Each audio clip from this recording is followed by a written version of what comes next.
and I'll cover stories that nobody else dares to touch. And then for the last 15 minutes, talking pints. We're over a drink. We have a civilised conversation with someone. We very often disagree, but we do it in a grown-up way. Come and join me on Farage.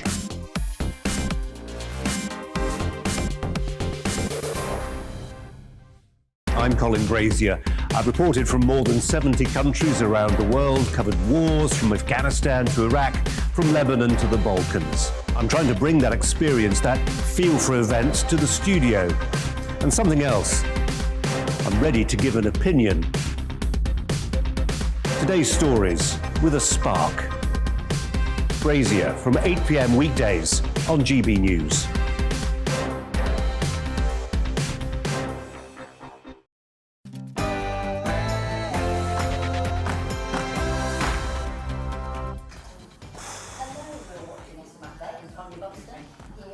Good morning, UK. Coming up, we'll be discussing the COP26 protests that are due to kick off later this morning in Glasgow, London and other major cities around the world. We'll be speaking to the UK's first female fast jet pilot in our Best of British feature. Plus, Tonya has some tasty treats. I'm going to be making dolmades. Do you know what they are? Well, tell you later. Out. But before that, let's bring you up to date with the latest news.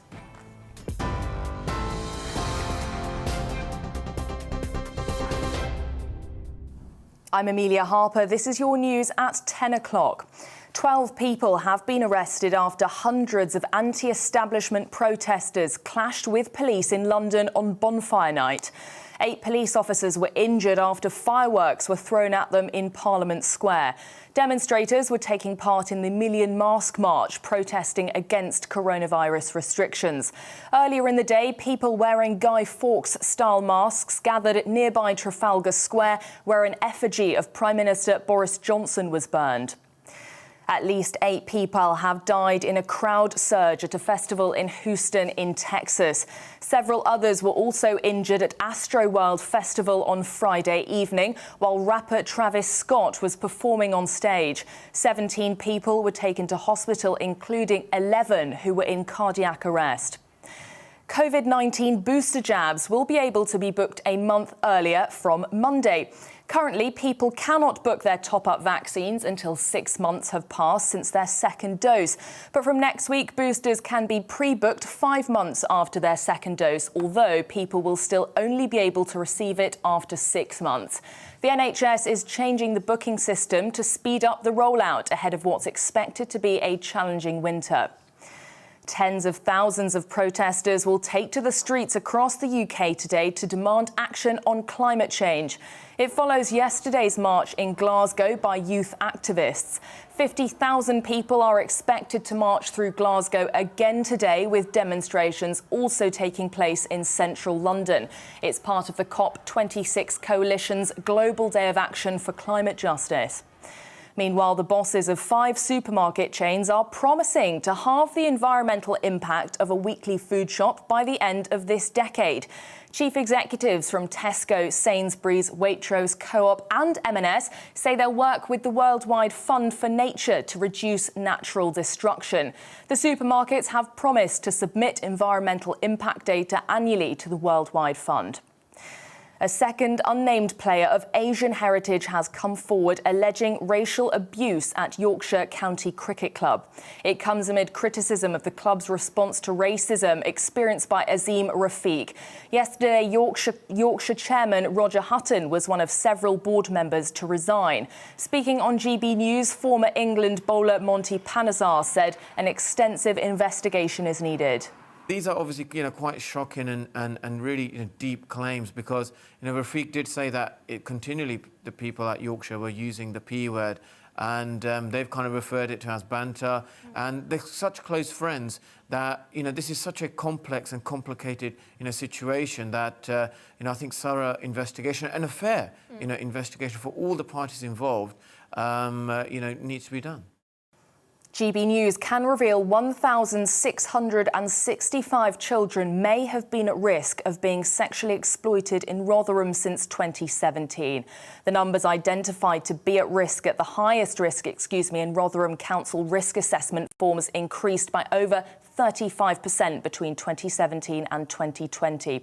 Elizabeth is one of the survivors of child sexual exploitation in Rotherham, identified in the 2014 J report on grooming in the town.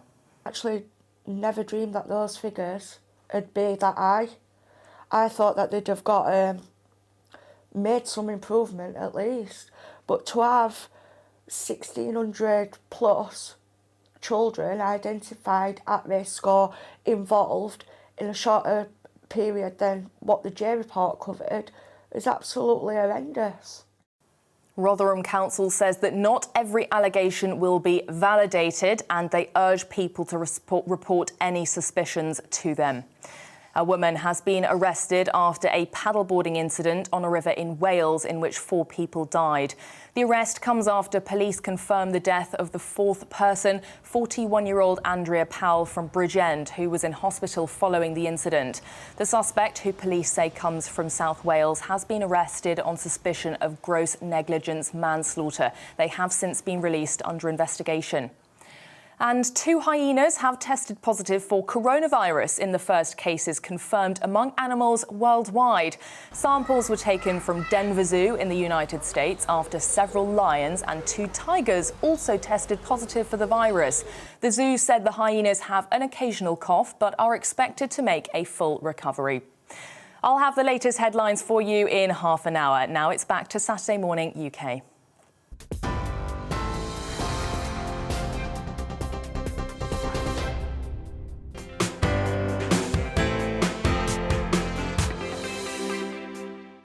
Hello, you're watching Esther McVeigh and Tonya Buxton. Welcome to Saturday Morning UK.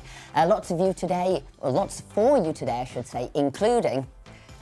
Thousands are due to take to the streets across the UK and the rest of the world in a global day of action, which is calling for climate justice.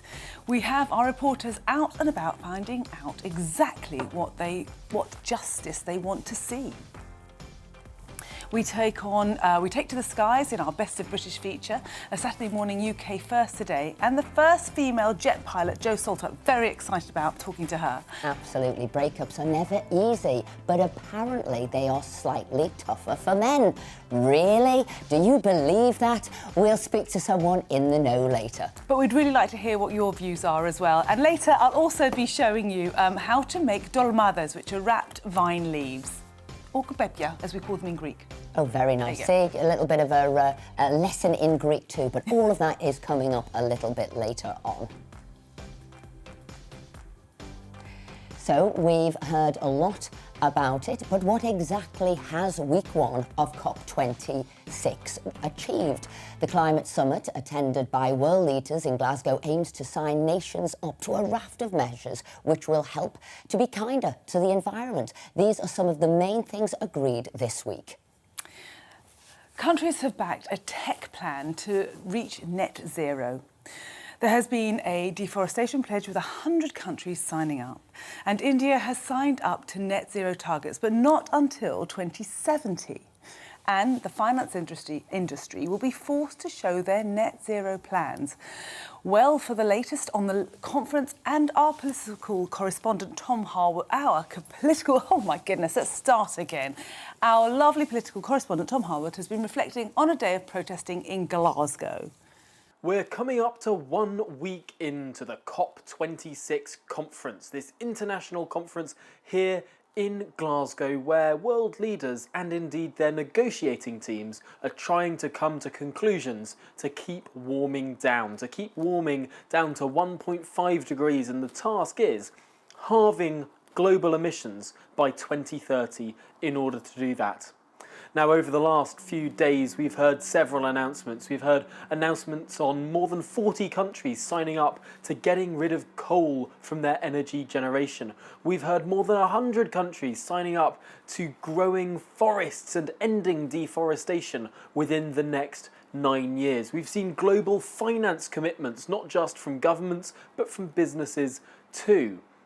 Well, today we're talking about ecology, and there are events across COP26 today that discuss how to keep ecosystems alive. This brings in governments, native peoples, farmers and industries to talk about the whole holistic ecological system here in this world. And to what extent will these meetings actually bear fruit? Well, that's all to be seen. Of course, we're halfway through this conference. There's still another week to go, but this weekend, Sunday has no official events. Saturday will be the driving force for what gets carried forward into the week ahead. In the week ahead, we can think that we'll be listening to announcements on transport. There'll be announcements on various other things. But as I say, today, Ecology Day here at COP26, but it's not just what's going on inside COP26, not just what discussions, debates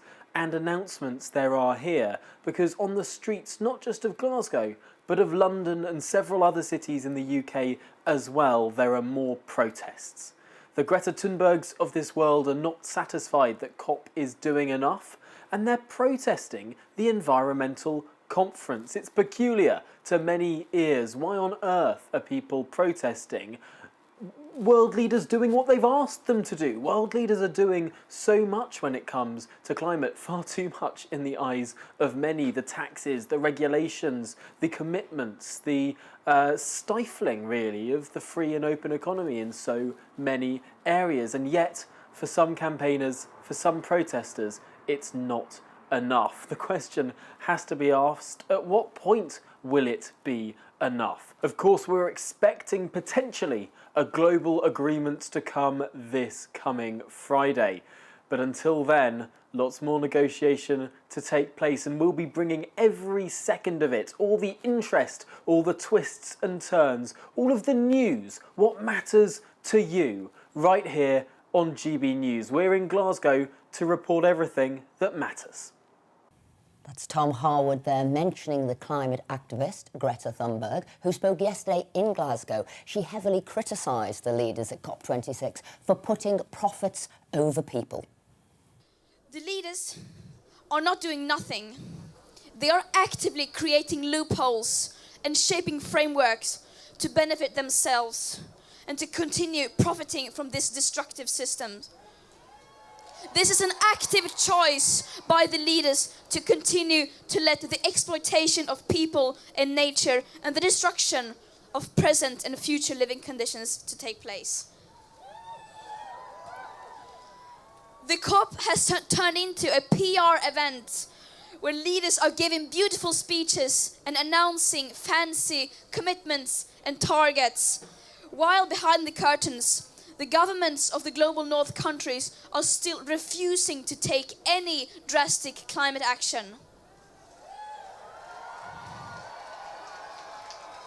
It seems like their main goal is to continue to fight for the status quo. And COP26 has been named the most exclusionary COP ever.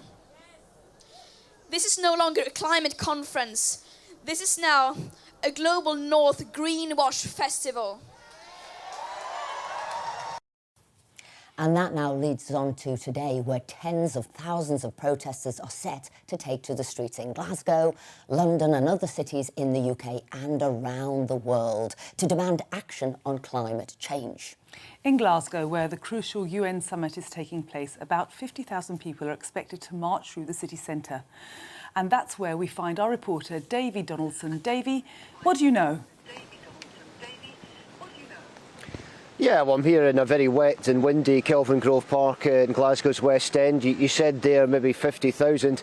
Given the weather here, I'm not so sure. We were expecting numbers like that yesterday for the procession, the Fridays for Future Justice protest yesterday. We didn't get that. It was more like 10, 15,000, and that was a much, much better day than today. Obviously, this is the bigger protest. There's no doubt about that. However, will we get those numbers? It remains to be seen. But yeah, I mean, Greta Thunberg will be here at some point. People are starting to arrive already. I've seen people milling about, people starting to arrive, even though the protest doesn't start until 12. I say starts at 12. If yesterday's anything to go by, it may be a little bit later, because they tried to get it underway yesterday, as you can imagine. All the police presence and people trying to get pictures of Greta Thunberg, etc. It was delayed, but the idea today is to leave here, go down Sauchiehall Hall Street in Glasgow, head right through the city centre and end up on Glasgow Green in the city's East End. So that's going to take some time, you'd expect, maybe 2.5 hours or so. I don't think it'll be much before 2:30 that we'll see the procession arrive in Glasgow Green, and I have to say it's going to be a very wet and soggy procession at that. I find it very interesting that the numbers are so high. Well, people are always estimating huge numbers for these climate things, and they're not actually that high, are they? I'm not sure people have the appetite that the press wants us to believe they have. What do you think? Yeah, I mean, I think there's a lot of things here, a lot of factors. Yesterday, I was expecting more. I must admit, I was expecting a lot more. It was a good day. The numbers you thought were going to be much, much higher. Don't get me wrong, you know, it was still an impressive turnout, but nowhere near the projected figures of 50,000 or 100,000 people. I'm not sure where those figures exactly came from. I also think that, you know, with some of the main leaders now having left COP26, people are probably feeling, well, what's the point? Because there's no one there really to see what's actually going on. So I think there's an element of that as well. And then today you throw the weather into the mix as well. It's a very, very cold day here in Glasgow and very wet, as you can see from my raincoat. So yeah, again, that's going to have an impact on the number of people that march today. But there still will be thousands taken to the streets of Glasgow. Absolutely no doubt about that. Greta Thunberg will again address the crowd as she does. And let's see what she's got to say later on this afternoon. And I'll be covering the whole thing right the way through. Johnson, we will indeed be joining you later on today to see if those climate protesters are, like you, prepared to face the elements and come out, or if they will be staying at home. But anyway, those protests are meant to be happening later in Glasgow. But it's happening as well right across the country, and we're going to now go to Alice Porter, our GBNews reporter, who is at the Bank of England. Alice, what's happening with you? Hi there, good morning. Well, the weather is a little bit better than my colleague Davey up in Glasgow. It's dry for the moment, but it's still early days. It's not until 12 that the rally will start, but it will be starting here at the Bank of England, and then people will be gathering, moving through the centre of London before reaching Trafalgar Square. And it's one of 200 protests that are taking place around the world. But of course, it's always very specific when people do come to London and people protest here. Well, as we've seen with Insulate Britain, it's always a really key way of making sure you get your message off to sort of in front of policymakers in London. So it's always significant when people come to London. I don't know quite yet about the numbers. I think the focus still is very much on Glasgow, but you know, it is the centre of London, and we will be going through to Trafalgar Square, and I'm going to be covering the rally throughout the morning. And what are they calling for? Why are you outside the Bank of England? Yeah, I think it's quite significant they've chosen to meet here. So COP26 Coalition, that is the group behind these specific protests. They want to highlight how climate change, they say, disproportionately impacts people from poorer backgrounds, and they've got a number of goals and initiatives to address what they see as this injustice. So it's not just environmental concerns that they're wanting addressed, but economic ones as well. They're saying that they want the debts of the global south to be cancelled by all creditors. They want no new fossil fuel investment. Now, this isn't anything new. These are things we've been hearing up in Glasgow over the last couple of weeks at COP26. And of course, these are sort of some of the messages we've been hearing from some of the rhetoric around, you know, Mark Carney, very much the finance man of COP26, and of course the former governor of the Bank of England. He of course made the announcement earlier this week of these plans to move trillions of dollars of private capital towards supporting clean technology. And what that means is effectively he's got 450 organisations, brought them together into this sort of a club, and the promise is to shift finances towards activities that help us move towards zero carbon, such as renewable energy. Thank you, Alice. Thank you very much. I'm sure we'll be coming back to you very soon throughout the day. You know what I find really interesting is the numbers on this. I'm going to go back to that because here they are estimating these great numbers. I don't think people have the same appetite. I'd love to hear what your views are. Please email us on gbviews@gbnews.uk and tell us, what do you think about these demonstrations? What do you think about what's going on at the moment when it comes to climate change? Because I was really interested in this report that was in the Mail recently that said that scientists working on a study that started quite a while ago and talked about how 1998 was the hottest year.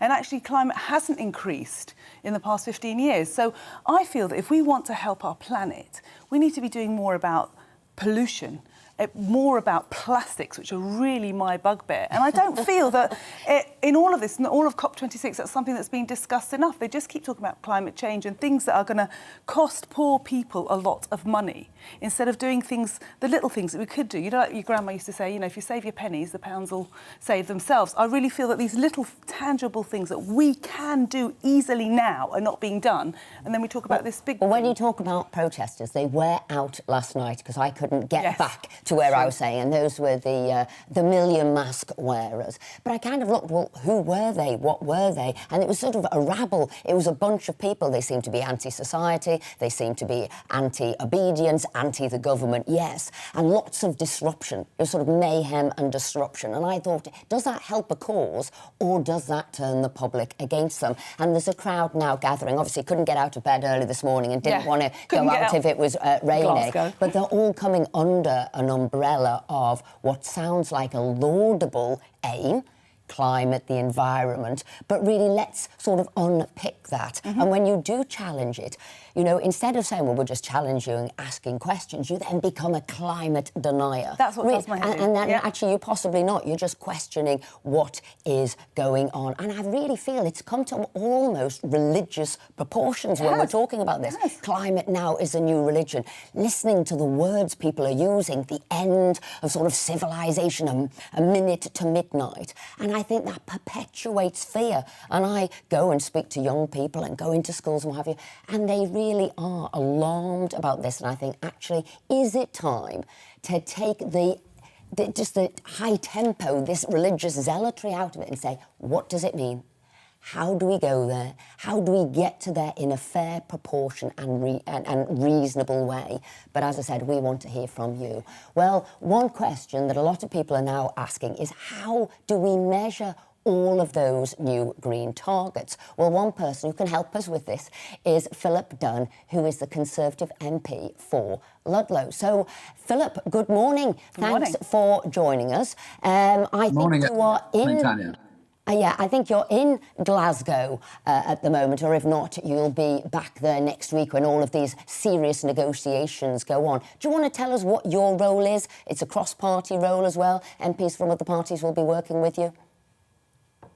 Sure. Well, good morning, Esther. Morning, Tanya. Yeah, so I chair the Environmental Audit Committee in Parliament. And as such, we hold the British government to account for its policies to do with the environment and delivery against those policies. And I am in Glasgow at the moment. I've been here since Thursday morning. And today is Biodiversity Day. And we as a committee have just published two reports on biodiversity, one regarding domestic UK and the other regarding the impact that the UK has internationally, because, of course, our overseas territories give us a presence right around the world where we can make a real difference in some of the most endangered parts of the world. So you asked about metrics. The thing that we've been calling for is to try and ensure that governments can be held to account for their commitments. And I was very encouraged by the Secretary General of the UN, Antonio Guterres, on Monday at the opening ceremony. He said that the UN is going to develop metrics to measure very specifically performance against pledges made by all the countries taking part in this conference. I think that is essential to give everyone confidence that what governments say they're going to do, they can be measured against in the following years.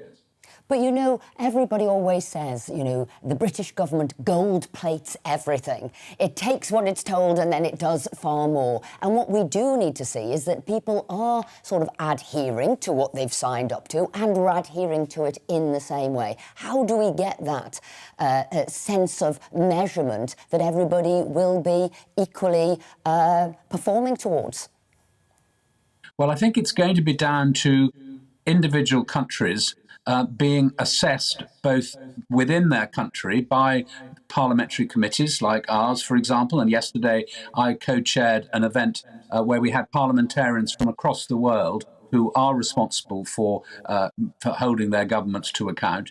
And they were all committed to trying to develop the methodologies to do this. In some cases, it's very new. We had a splendid man from Uganda, Lawrence Songa, who was on our panel, who said that their committee had only been set up a few months ago, and they're looking to the UK to provide some direction here and to show some example, rather, what's happened in the past. Our committee, the Environmental Audit Committee, has been going for 25 years, and we don't hold our punches when it comes to criticising the government for failing to deliver on some of their pledges. And I think we can help other countries to develop their systems, but that's internal to each country. What we also need is an external monitoring, and that, of course, is provided by the International Panel on Climate Change. They advise the UN, and the UN is now going to turn that into a set of metrics by which they can measure how people are performing, how countries are performing against their pledges. I think just on the gold plating point you made there, Esther, I mean, I think that has been true when we were in the EU, and we tended to elaborate and expand on directives from Europe. I think now that we're out of the EU, we're able to be more mindful of what we're doing ourselves and set our own rules and set our own measurements. But governments do have a habit of making pledges and not always wanting to be held to account. And I think it's your job and my job in Parliament to do so. Well, we've certainly got our work cut out for us there, especially as different people are reaching different targets by different dates. India 2070, China, who knows, and us sort of 2050. So we've got our work cut out. But elsewhere, Green campaigners say they've been given no time to scrutinise a government amendment on river sewage pollution ahead of the vote on Monday because it hasn't been made public yet. These groups have accused the government of hiding the amendment to the Environment Bill, which relates to water companies responsible for dumping sewage into the rivers. The first vote on the bill was met with some opposition in terms of how Tory MPs voted. And Dr Rosanna Allen-Khan, Labour MP for Tooting, said on Twitter the Tories had failed to take action against water companies dumping sewage in rivers. Labour will continue to push for amendments in the Environment Bill which would outlaw this practice. It's not too late for the Conservatives to change course. Well, we've got Philip Dunn, and he has been one of those people, the Conservative MP there, if we can get him back up on screen, who has been fighting this to make sure that sewage isn't dumped into rivers. I was a rebel with you there, Philip. So tell us what is happening, what's happening on Monday. The government did do a U-turn. We saw that in the Lords through Zach Goldsmith, Lord Goldsmith. So what's happening? Labour coming very late to this party to be claiming that there's not much going on by the government. What happened was I launched a private members bill in February a year and a half ago to require water companies to start the process of removing sewage spillages from our rivers. And I did so with the support of a number of campaign groups who've been campaigning on this for some time. And built cross-party support for my bill. Because of COVID, it ran out of time, and I started working with the Environment Minister, Rebecca Powell, and her officials in DEFRA to improve in the Environment Bill in the Lords the existing measures that they were proposing. Try to start. We've had decades of underinvestment in our water treatment networks and sewage drainage systems across the country, under all governments. And because it was underground and flowing, into rivers which people didn't really see until something horrendous happened, people weren't paying much attention to it. We've had a lot of attention on it in the last couple of years, in particular, in part through my bill, but mainly because the government required water companies to introduce monitors on their water treatment work so that we could start to understand the frequency and duration of legal spills of sewage into our rivers. That then got publicised by some great work by the Rivers Trust in particular, so that every sewage works and storm overflow, of which there are over 20,000 in the country, which had monitors, could identify what was happening with that. Thank you very much there, and I think that is true environmental work that he was leading there. And absolutely, and I want to say thank you to both you and to Philip Dunn for actually standing against your government and going against the bill and acting and doing the right thing. Because this, as you said, is true environmental work. This is going into our rivers. It's not airy-fairy stuff. It's stuff that's actually happening now. It's happening now. So we're all excited about this. What about you? Coming up, we'll be joined by the new social mobility czar, Catherine Berbera-Singh, who will tell us about her plans for this new role.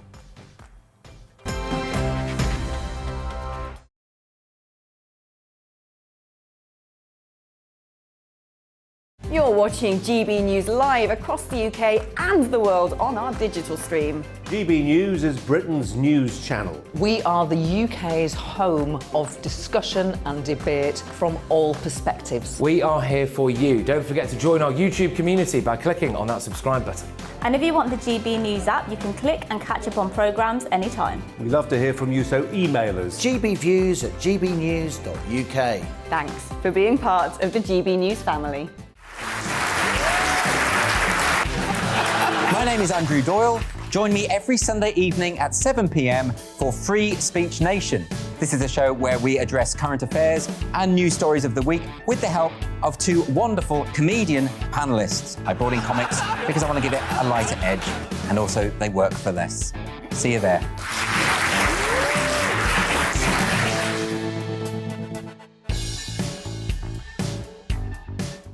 Join my show Farage, 7 p.m. till 8 p.m. Monday through Thursday, and there you will get opinion, analysis, debate, and I'll cover stories that nobody else dares to touch. And then for the last 15 minutes, talking pints. We're over a drink. We have a civilised conversation with someone. We very often disagree, but we do it in a grown-up way. Come and join me on Farage.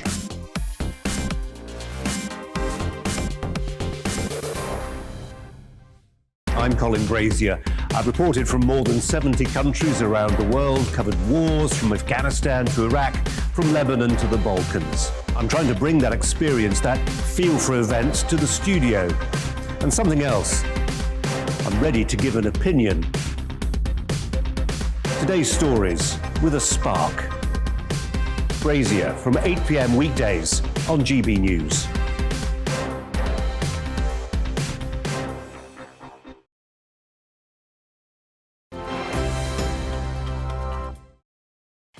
Welcome back. Coming up shortly, we take a look at all the showbiz news and gossip here and abroad, so don't go away. But first, here's the news.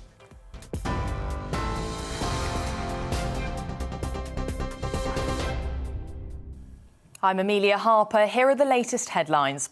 12 people have been arrested after hundreds of anti-establishment protesters clashed with police in London on Bonfire Night.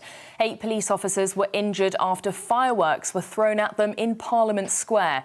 Demonstrators were taking part in the Million Mask March, protesting against coronavirus restrictions. Earlier in the day, people wearing Guy Fawkes-style masks gathered at nearby Trafalgar Square, where an effigy of Prime Minister Boris Johnson was burned. Now, here's a warning. There are some flashing images in this next story. At least 8 people have died in a crowd surge at a festival in Houston in Texas. Several others were also injured at Astroworld Festival on Friday evening while rapper Travis Scott was performing on stage. 17 people were taken to hospital, including 11 who were in cardiac arrest. Tens of thousands of protesters will take to the streets across the UK today to demand action on climate change. 50,000 people are expected to march through Glasgow again today, where the UN COP26 climate summit is taking place. Demonstrations are also set to take place in central London. A second unnamed player of Asian heritage has come forward alleging racial abuse at Yorkshire County Cricket Club. It comes amid criticism of the club's response to racism experienced by Azim Rafiq. Yesterday, Yorkshire chairman Roger Hutton was one of several board members to resign. People will be able to book their COVID-19 booster jabs 5 months after their second dose from Monday, but they will only be able to receive it 6 months after their second jab. The NHS is changing the booking system to speed up the rollout ahead of what's expected to be a challenging winter. You're up to date. I'll be back with more news at the top of the hour.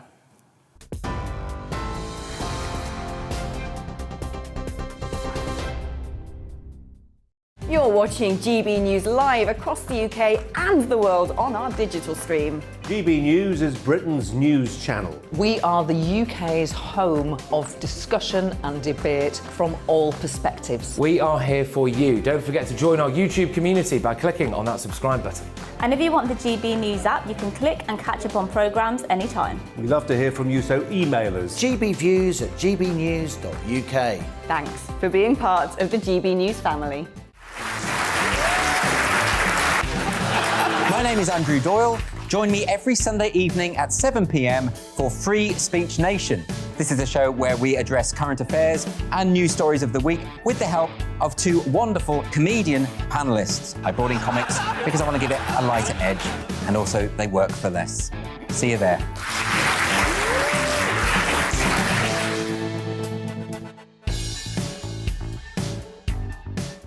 Join my show Farage, 7 p.m. till 8 p.m. Monday through Thursday. And there you will get opinion, analysis, debate, and I'll cover stories that nobody else dares to touch. And then for the last 15 minutes, talking pints. We're over a drink. We have a civilised conversation with someone. We very often disagree, but we do it in a grown-up way. Come and join me on Farage.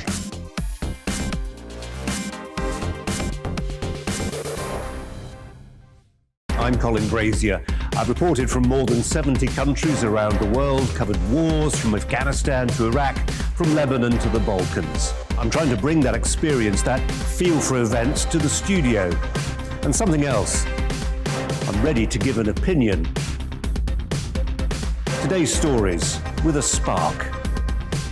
Brazier from 8 p.m. weekdays on GB News.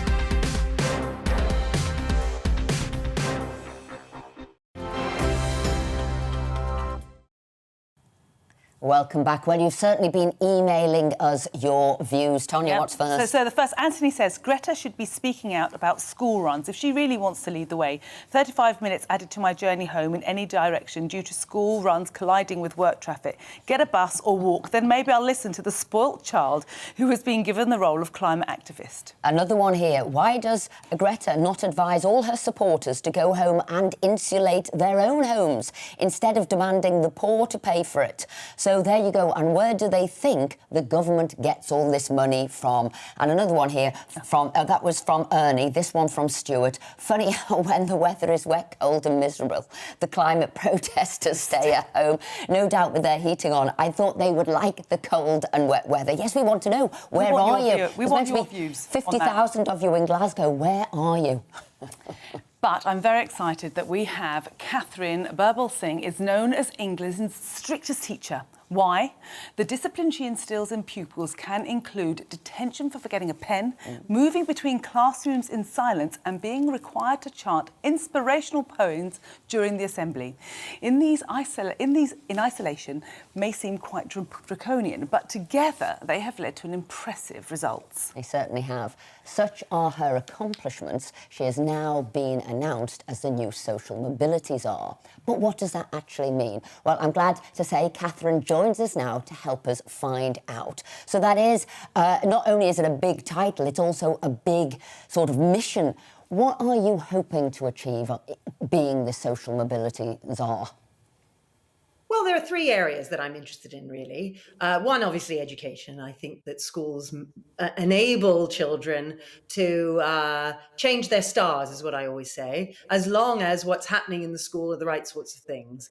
I'm also interested in families and what we're doing as adults in the home. I think it's important for children to be surrounded by a certain determination where adults are holding their standards really high, not just at school, but also at home. And it's quite difficult, I think, bringing children up in this day and age of smartphones and screen time, and you're not quite sure what your child is up to on there and how they might be led astray. So I'd like to shed some light on that. And then thirdly, the other side. So apprenticeships, routes into work, and how we can improve that for young people. Because at the moment, there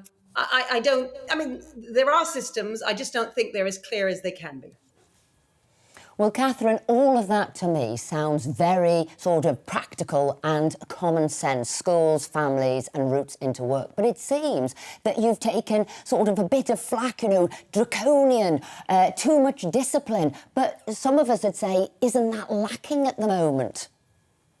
Yeah. The thing that I think people think is, they say, you're the strictest teacher, you must be the meanest teacher. But actually, I would say that being strict is all about love.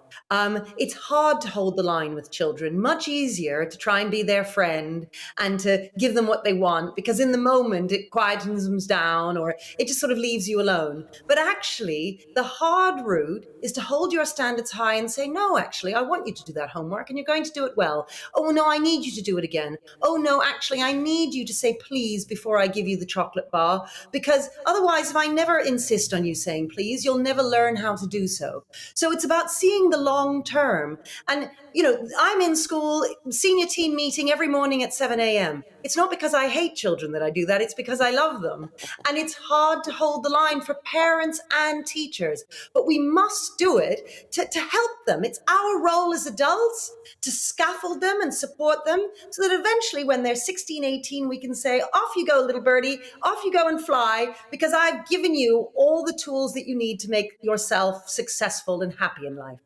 Catherine, hearing your words makes my heart sing. So I was a primary school teacher and I changed my career nearly 20 years ago. And what you're saying is just so true. Almost 20 years ago, things had changed and they'd become very difficult in teaching. I was known as the strictest teacher in my school, and when children misbehaved, they would be sent to my class because I was the strictest. And I can say, as a mother of four and as having been a teacher, discipline is the most important thing, and good manners are the most important things. And yet we got to a stage whilst teaching that these were just completely overlooked. So hearing you now, honestly, it's such a breath of fresh air. And what blows my mind is that you had to take a lot of flack before you got the respect that you truly deserve. How did you feel when you were kind of fighting through that? Yeah, well, it is difficult. I still get flack nowadays, actually. but I always remember the children and what I'm doing this for.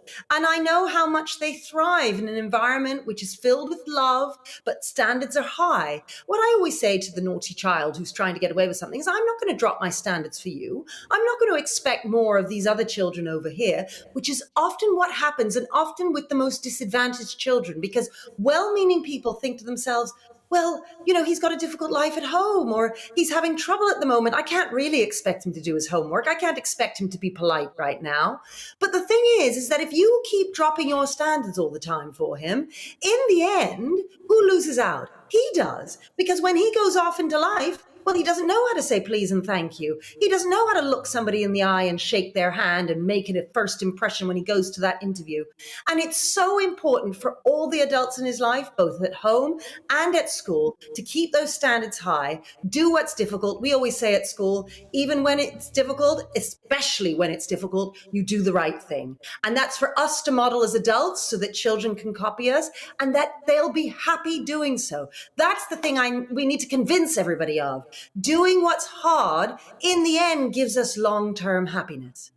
And I truly believe in social mobility, that all people from all backgrounds can achieve if they're given the right support and education and opportunities, which is what you're doing. But this is setting expectations for young people from all backgrounds, and that's what I like to hear you talk about. What are those expectations for all children from all backgrounds?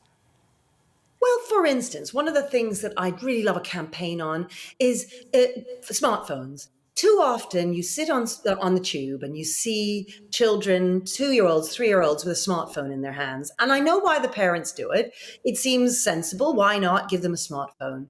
But what they don't understand is that when they're then later trying to get their child to read, a book cannot compete with a smartphone. A book is flat and black and white. A smartphone has lots of colors and explosions and things that change quickly. And so later when the child then struggles to read, the parent might think, oh, he's just never really liked reading.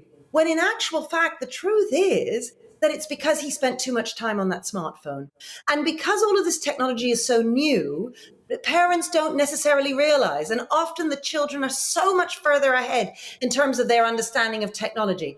So that's one big thing that I'd like to do, is try and get information out there to families and to schools so that we know what we're dealing with when it comes to this technology, which is great. I'm not saying it's bad. You know, at our school, we're constantly communicating via technology, the teachers, but we have to be cautious and to think very carefully about what we allow our children to do and what we try and protect them from. Catherine, I think you're being very gracious there when you say you understand why parents give their phones, their kids smartphones. I think that's very gracious. But my thing is, a lot of it is just very, very lazy parenting. I see it all the time. You see it where parents just can't be bothered to speak to their children. They can't be bothered to interact with them, so they just palm them off with some gadget so they can just focus on that. So, I mean, it's two-handed, isn't it? Some parents just don't understand the damage that's being done, and secondly, some do understand, and really you have to step up. If you're going to be a parent, you have to take the lead and parent, not just fob them off. I think I work with a lot of children doing career advice and supporting them, and what I've noticed through this gadgetry you're talking about is the lack of attention, the ability for children to focus. And I guess if you're teaching children, you've got to make sure that they're listening, they're focusing. So how are you sort of getting that into your school? What are you having to do with your pupils to make sure that they are totally focused for a full lesson? Yes, that's a great question. And I think when people say I'm strict, what they really mean is that I'm consistent. And I make sure that all of our staff at school are consistent. So a phrase we use is tracking me. And we all use that phrase. And when the teachers say tracking me, the children know we want their eyes on us. And when everybody is using that same language, the children immediately know, oh, this is what the teacher wants. Sometimes, especially for children who have special needs and so on, if there is lots of different things going on in different classrooms, different ways of talking and so on, and requesting something from them, then they can get confused. Whereas if you have consistency in your expectations, sometimes in your language, in the way that the room looks, all of our classrooms, for instance, have desks in rows that are facing the teacher for the teacher to be able to lead the learning. And if there is that predictability, that is scaffolding for a child to then allow him to be creative and to think for himself.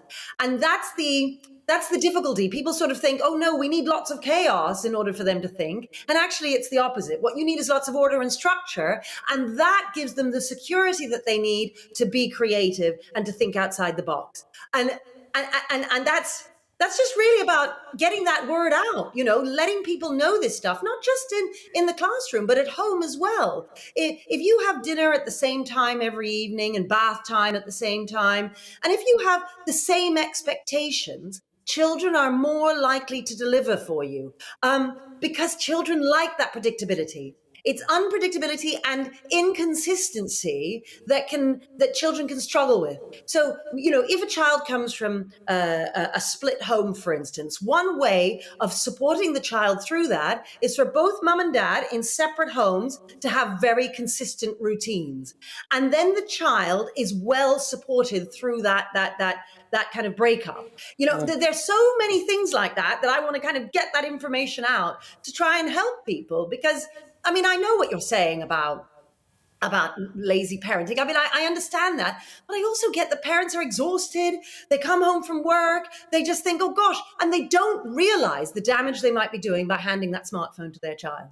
I totally agree with you. I think that structure, that discipline, knowing the teacher is in charge and you are there to listen, that's an authoritative figure and you're learning on your way up. But I think, and I guess this is our final question, though we could speak to you all day, and this is lockdown has caused huge disruption. Lockdown has stopped that discipline, stopping that learning. Now, for me, I'd never want to see another lockdown because I think it was the poorest children, in a way, the most disadvantaged children who suffered the most. And I guess it's how you're going to deal with that, whether it's catch-up or whether it's going forward, protecting your pupils. Yes. Well, I could talk to you for 3 hours just about that. The fact is, for instance, I know why government did it. They got laptops out to everybody because the idea was children need to access learning online, and I'm not blaming them. But then what we don't consider is, what else are they accessing online? Is the laptop actually taking them away from their work in many ways because they're too busy on Snapchat and Instagram? This kind of thing is never spoken about, and we need to shed a light onto it. And yes, disadvantaged children were massively affected during lockdown. Catch up now. The best thing we could do is to get behavior to be brilliant in all of our schools. And if we could do that, which means being strict, it means being consistent with all of our teachers and all of our head teachers. If we could do that, my goodness, would you see those kids catch up? So that's the sort of thing that we need to see, and we need to all kind of buy into. And I think sometimes we can underestimate just how poor some behavior can be all over the place, really. Oh, Catherine, it's been a real pleasure speaking to you. We're bought into it. Yeah. We'll be your mini ambassadors up and down the country. Thank you so much indeed for taking time out of your busy schedule to join us today. I could speak to her all day long. I am in awe of her because she's so right. She's got... It's almost commonsensical what she says, but we lost our way with education and discipline, and she is just so right. So I'm... But I think this structure is really important in society as a whole, to understand who is the authoritative figure, who is, and I guess there is a tier and there is a structure. You might be a junior person, you might be a senior person, and discipline and structure is key for a happy and working society. And sometimes we're seeing this with the protesters now. What are they really there for? Are they getting a message across? Or is it just about disruption and the crumbling of discipline within our Western society? Absolutely. And it does start at home and at school. It does, absolutely does. So we want your views on that. gbviews@gbnews.uk. Please do send us in your views. Now, considering the amount of showbiz news around, we thought it would be useful to ask someone who's in the know and brings us all up to speed. So I am super excited to say that we are joined by Selina Cherry. Good morning, Selina. Good morning. How are you, ladies? We are good, but we're desperate to find out what's going on in celebrity news. I have to be honest, we've been whipping ourselves into a right lather this morning, whether it was about protesters, whether it was about discipline in school. So you, thank goodness. Can I just say, I love that lady that was on before, Catherine. Yeah. Like, literally, I'm sitting here and I'm just going, yep, to everything she was saying. It's a love-in for Catherine this morning. But you've got, which might not be a love-in between him and his mother-in-law, what's it, Zayn Malik from One Direction. Is this One Direction going in the wrong direction? Well, the story this week is that Zayn Malik has actually confessed to pushing his mother-in-law against a cupboard and swearing at her. She was very frightened and she's called the police, and he said, yes, I did do this. I mean, it's a horrible story because it's something nobody wants to go through. I don't know what the situation is. The mother-in-law, she's from one of those American programs, Desperate Housewives or something like that. And apparently Zayn's saying she was constantly coming into his household, constantly bossing him around the whole time. And it got to blows. And it's such a horrible situation, really, isn't it? It really is. And also that it's so plastered in front of all the front pages. And we don't really know how his relationship is affected from this, because they've got a child as well. So you're just hoping that it's going to work itself out. And it's a shame it has to be played out so publicly. They have got a child, but it's a shame that it's played out publicly. And the child, they don't want the grandmother to see the child anymore. So I know him and the partner have broken up as well over this, understandably. It's just not a nice thing. I do kind of feel for him in a way, because no one's there. You don't know really what happened, what was said. And, you know, men always come across looking like the bad ones in these situations, but none of us was there. We don't know what was said. He said he did do it, which is good. He's put his hands up and said he has done it. It's just a really awkward, horrible situation, isn't it? It is. Awful. So moving on, we've got Blanket Jackson doing his first interview on climate change. He's getting in there as well, is he? What is he saying? Blanket is getting well in there, and I'm so happy to see Blanket on TV. He doesn't do interviews. I remember hanging out with Blanket when he was a kid, because I know knew Michael Jackson, and he was always very quiet, never the one to say anything. And it was great to see him on the news talking about climate change. And of course, climate change is important to all of us. So it was great to see him and actually speaking out, and quite eloquently as well. You know what, Selena, I think it's I mean, I to be honest with you, I'm kind of over it all. And the children of celebrities coming up and talking about something that they don't really know that much about, I'm not that keen, I'll be honest. It's not for me. I'm sure he's a lovely boy, but not for me. What do you think, Esther? I think I can't give him a chance. Maybe he is finding his expression in the world. His dad, Michael Jackson, did talk about climate change. He did do songs about it. So maybe it is something. I'm always prepared to give somebody the benefit of the doubt. But it does seem to be a bit of a bandwagon for some people. We are seeing it is their way of getting in the news. But if they are adding something to the debate, great. Yeah. And when it comes to Blanket Jackson, though, he doesn't do interviews. He never does interviews. So this must be really something that is in his heart to talk about, because he's been asked to do a million interviews. Will he do them? No way. So, but we've got some lovely news now. Tell us about Tom Parker from The Wanted. Yes, I was so happy to see this, I have to say. Tom Parker from The Wanted. He was diagnosed with a brain tumour last year, October 2020. He's a lovely guy. I love The Wanted. I love their music. And it was such a sad thing. He's so young. He's just had a baby. And he's got told he's got stage 4 cancer in his brain. So we've just learnt now that his brain tumour is stable, which is brilliant. Oh. So, you know, I'm sending him all the love and all the joy, and I hope that it continues to be stable. Well, do you know what? I think, you know, sometimes everybody does need some positive news. Yeah. For people who are going through something similar, they need to know there is hope out there. You know, you can get into remission, you can survive, you can do other things. And do you know what? I think human beings, I think we all need to hear a little bit more about positive stories about this, about the real life and death situations that people are coming through. Because some of the other stuff we're hearing in the news, I kind of think it's so removed from what people are dealing with on a day-to-day basis, like Tom and his family. Absolutely, completely true. And I also think that the power of prayer, whether you're religious or not, because he was saying that a lot of his fans and people were saying that they were praying for him. Now, I don't really do religion, but I do believe in prayer. And I wonder whether that kind of... I totally believe in that.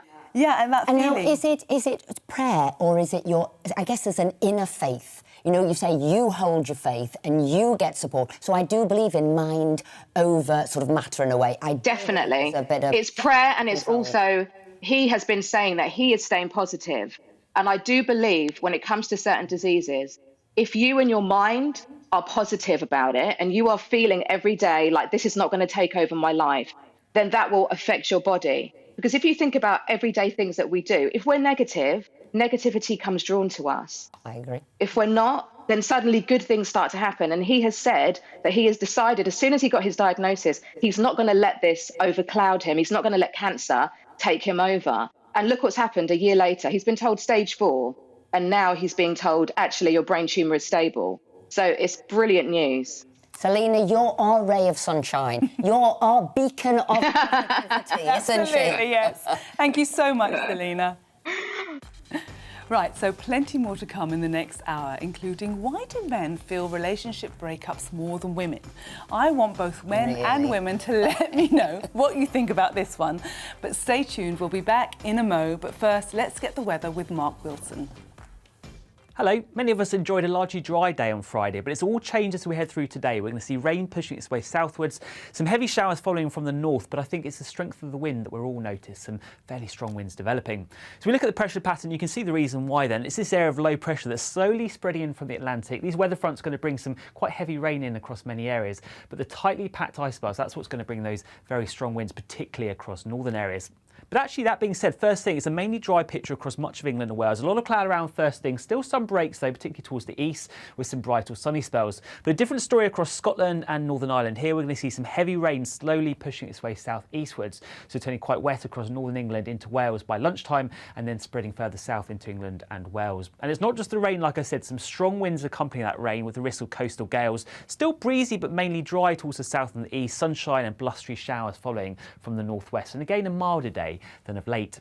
As we head through the rest of Saturday then, that cloud and rain will continue to sink its way southwards. The rain quite light and patchy, I think, by this point. Clearer spells following from the north, but the strength of the wind is what we noticed overnight. Those winds continue to pick up, I think, as we head through the night, particularly across northern Scotland. Here, we could see gales or severe gales, wind gusts in excess of 70 miles an hour. That could bring some localised impacts, and we do have a yellow wind warning in force for that. A mild night to come once again. So we look ahead to Sunday then. Some showery rain across much of northern and eastern Scotland. That will slowly ease through the day. But again, those strong winds continuing. So again, we could see severe gales. And combined with spring tides, we could see some localised coastal impacts here. Elsewhere, whilst it will be breezy, it will be mainly dry, with the best of any bright or sunny spells towards the east, a bit more cloud further towards the west. And temperatures, again, a little bit milder than they have been of late.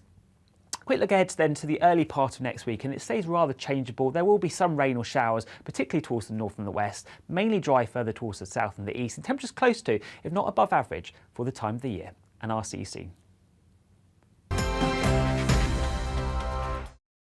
You're watching GB News live across the UK and the world on our digital stream. GB News is Britain's news channel. We are the UK's home of discussion and debate from all perspectives. We are here for you. Don't forget to join our YouTube community by clicking on that subscribe button. And if you want the GB News app, you can click and catch up on programmes anytime. We love to hear from you, so email us. gbviews@gbnews.uk. Thanks for being part of the GB News family. My name is Andrew Doyle. Join me every Sunday evening at 7 p.m. for Free Speech Nation. This is a show where we address current affairs and news stories of the week with the help of two wonderful comedian panellists. I brought in comics because I want to give it a lighter edge, and also they work for less. See you there.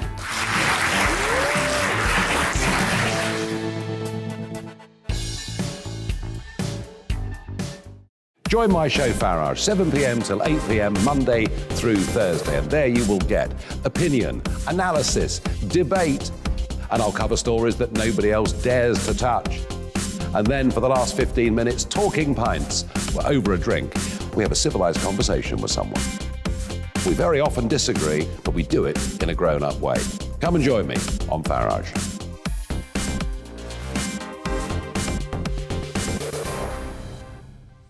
I'm Colin Brazier. I've reported from more than 70 countries around the world, covered wars from Afghanistan to Iraq, from Lebanon to the Balkans. I'm trying to bring that experience, that feel for events, to the studio. And something else. I'm ready to give an opinion. Today's stories with a spark. Brazier from 8 p.m. weekdays on GB News.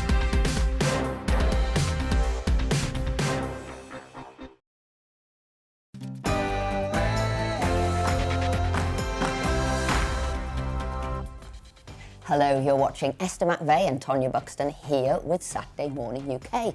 Coming up, we'll be discussing the COP26 protests that are due to start later this morning in Glasgow, London and other major cities around the world. We'll be speaking to the UK's first female fast jet pilot in our Best of British feature. Plus, Tonya has some tasty treats in store. Yes, I'll be showing you how to make dolmades, which are wrapped vine leaves. Dolmades, there you go. But before that, let's bring you right up to date with the latest news.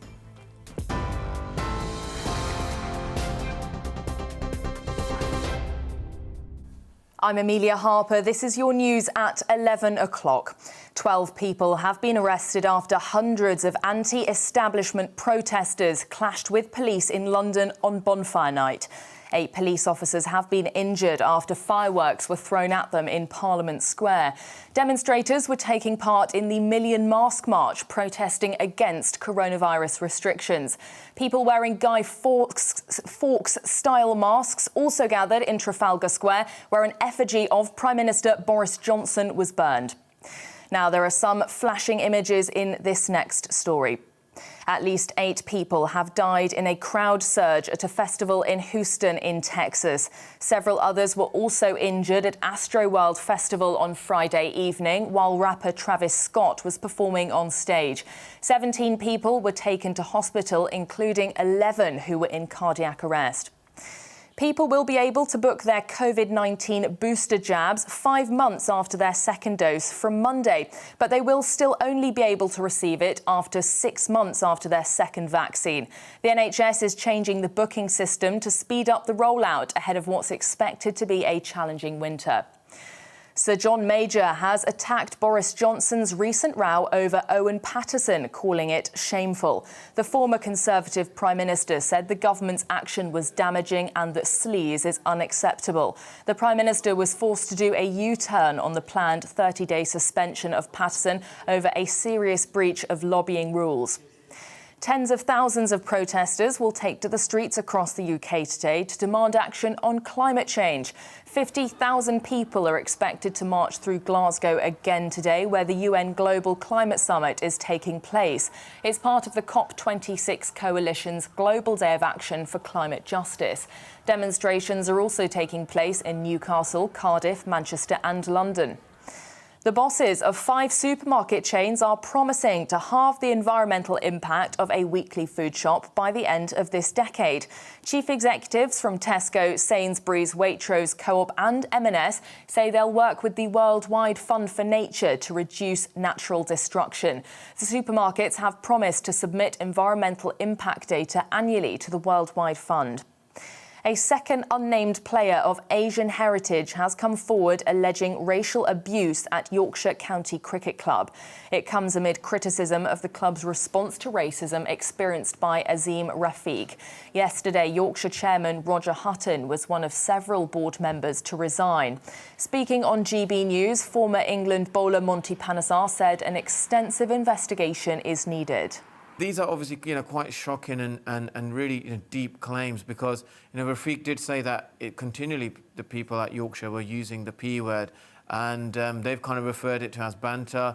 And they're such close friends that, this is such a complex and complicated, situation that, I think thorough investigation and a fair, investigation for all the parties involved, needs to be done.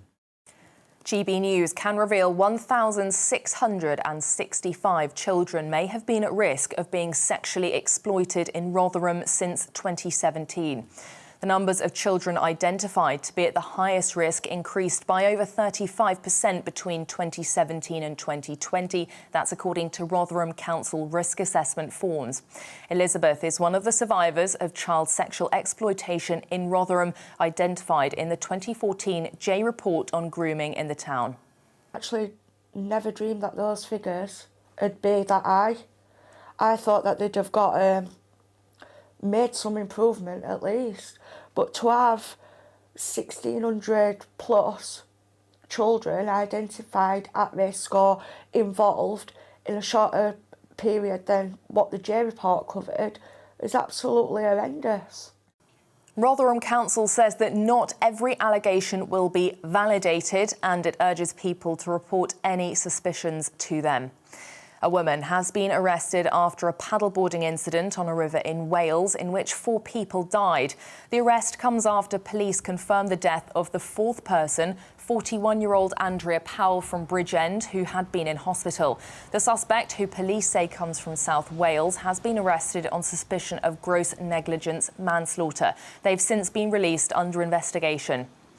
Millions of lower-income families on universal credit will remain worse off by over £1,000 a year with the new budget. According to analysis by think tank Resolution Foundation, around 3.6 million families will see their incomes fall. It follows the earlier ending of the £20 per week universal credit uplift. And 2 hyenas have tested positive for coronavirus in the first cases confirmed among animals worldwide. Samples were taken from Denver Zoo in the United States after several lions and 2 tigers also tested positive. The zoo says the hyenas have an occasional cough, but they're expected to make a full recovery.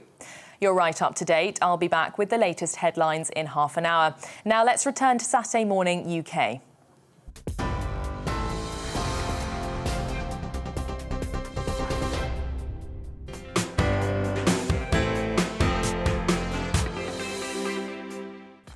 Hello there. You're watching Esther McVeigh and Tonya Buxton. Welcome to Saturday Morning UK. Lots for you today, including thousands are due to take to the streets across the UK and the rest of the world in a global day of action, which is calling for climate justice. We have our reporters out and about finding exactly what justice they want to see.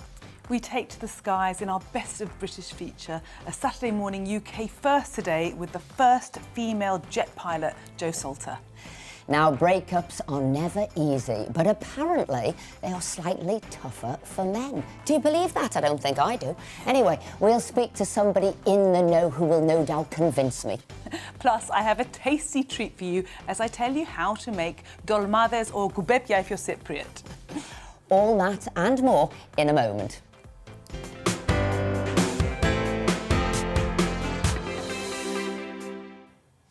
We've heard a lot about it, but what exactly has week 1 of COP26 achieved?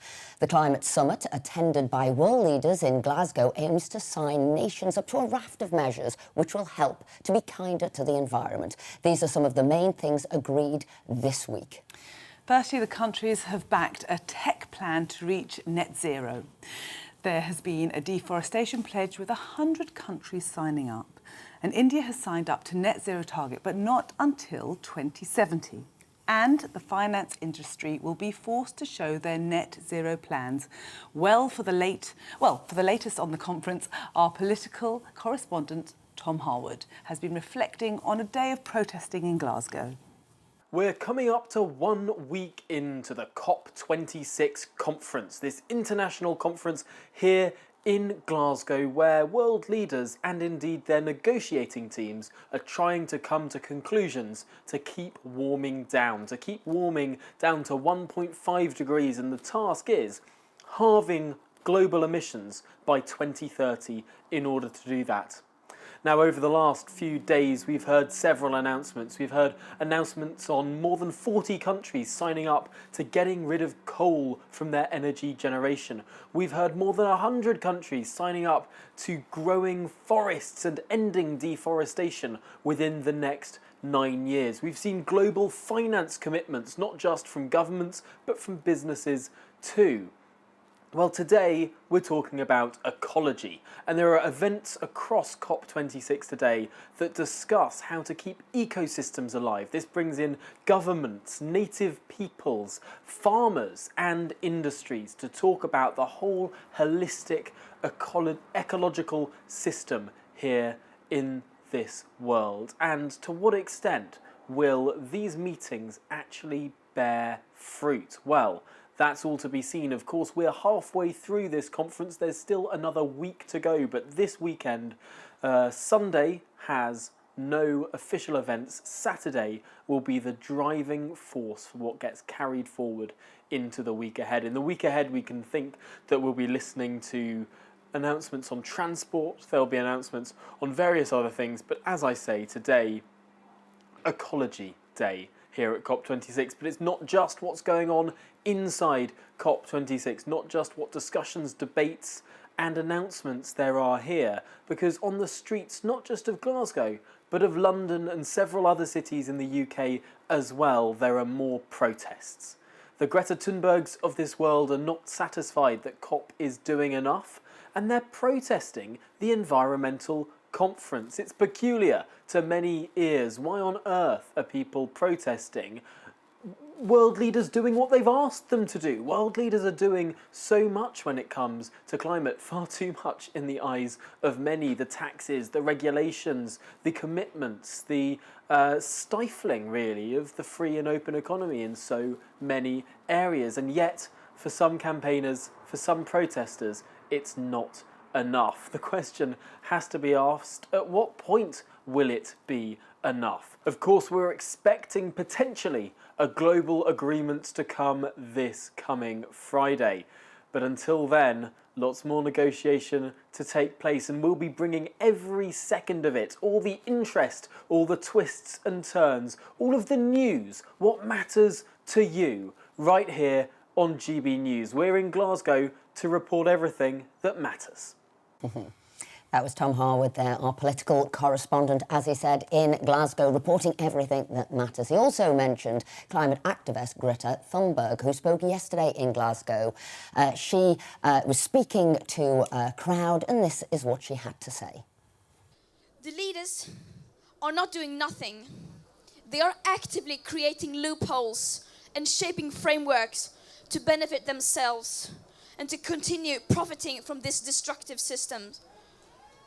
This is an active choice by the leaders to continue to let the exploitation of people and nature and the destruction of present and future living conditions to take place. The COP has turned into a PR event where leaders are giving beautiful speeches and announcing fancy commitments and targets, while behind the curtains, the governments of the global north countries are still refusing to take any drastic climate action. It seems like their main goal is to continue to fight for the status quo. And COP26 has been named the most exclusionary COP ever. This is no longer a climate conference.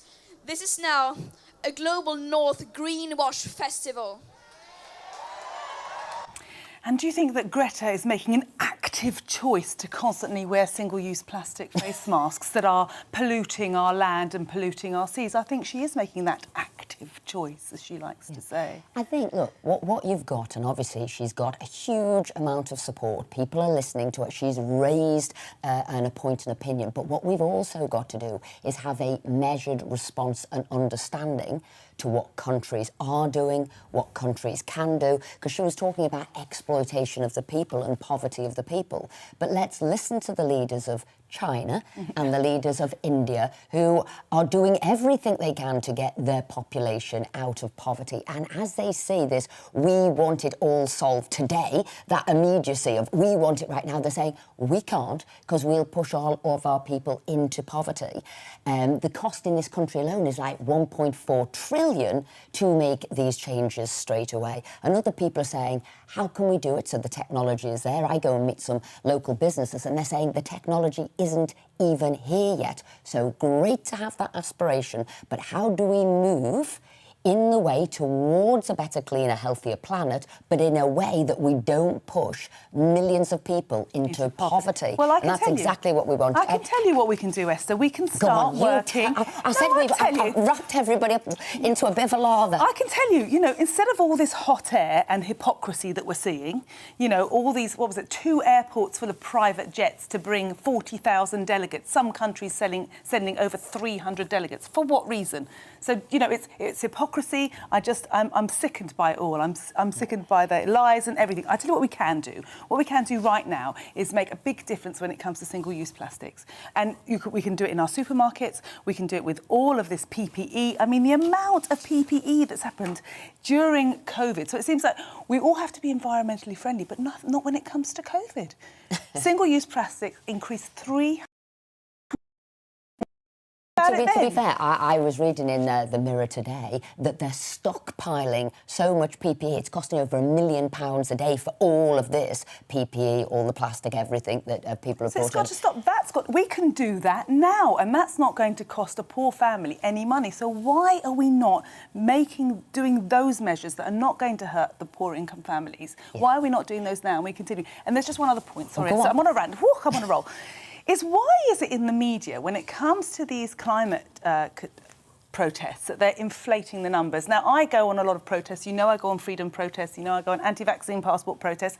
And yet they always say... I've been at protests where there were almost 1 million people and we were quoted as a few thousand. So why does the media do that? Why do you think that happens? So far, we've seen nobody in Glasgow. We are expected to see maybe up to 50,000. Yesterday... So we'll go back and we'll check. And we've got our very own reporter there, Davey. He will let us know what it is. But look, one thing, you know, again, when we're talking about, as you said, the hypocrisy, people flying in you know, all these private jets, Biden there with this cavalcade of different cars, and people can't even stay awake. He can't even stay awake. 1 minute to midnight before the planet's over, and Biden can't stay awake. And neither can Boris. Yeah, but I think let's look at what the different countries are doing, and let's look at what China are doing. So when they said it was a pledge here to get rid of coal proposals, let's look. The rest of the world is going down there, and let's look at what China is doing. So China, carbon emissions, 30%.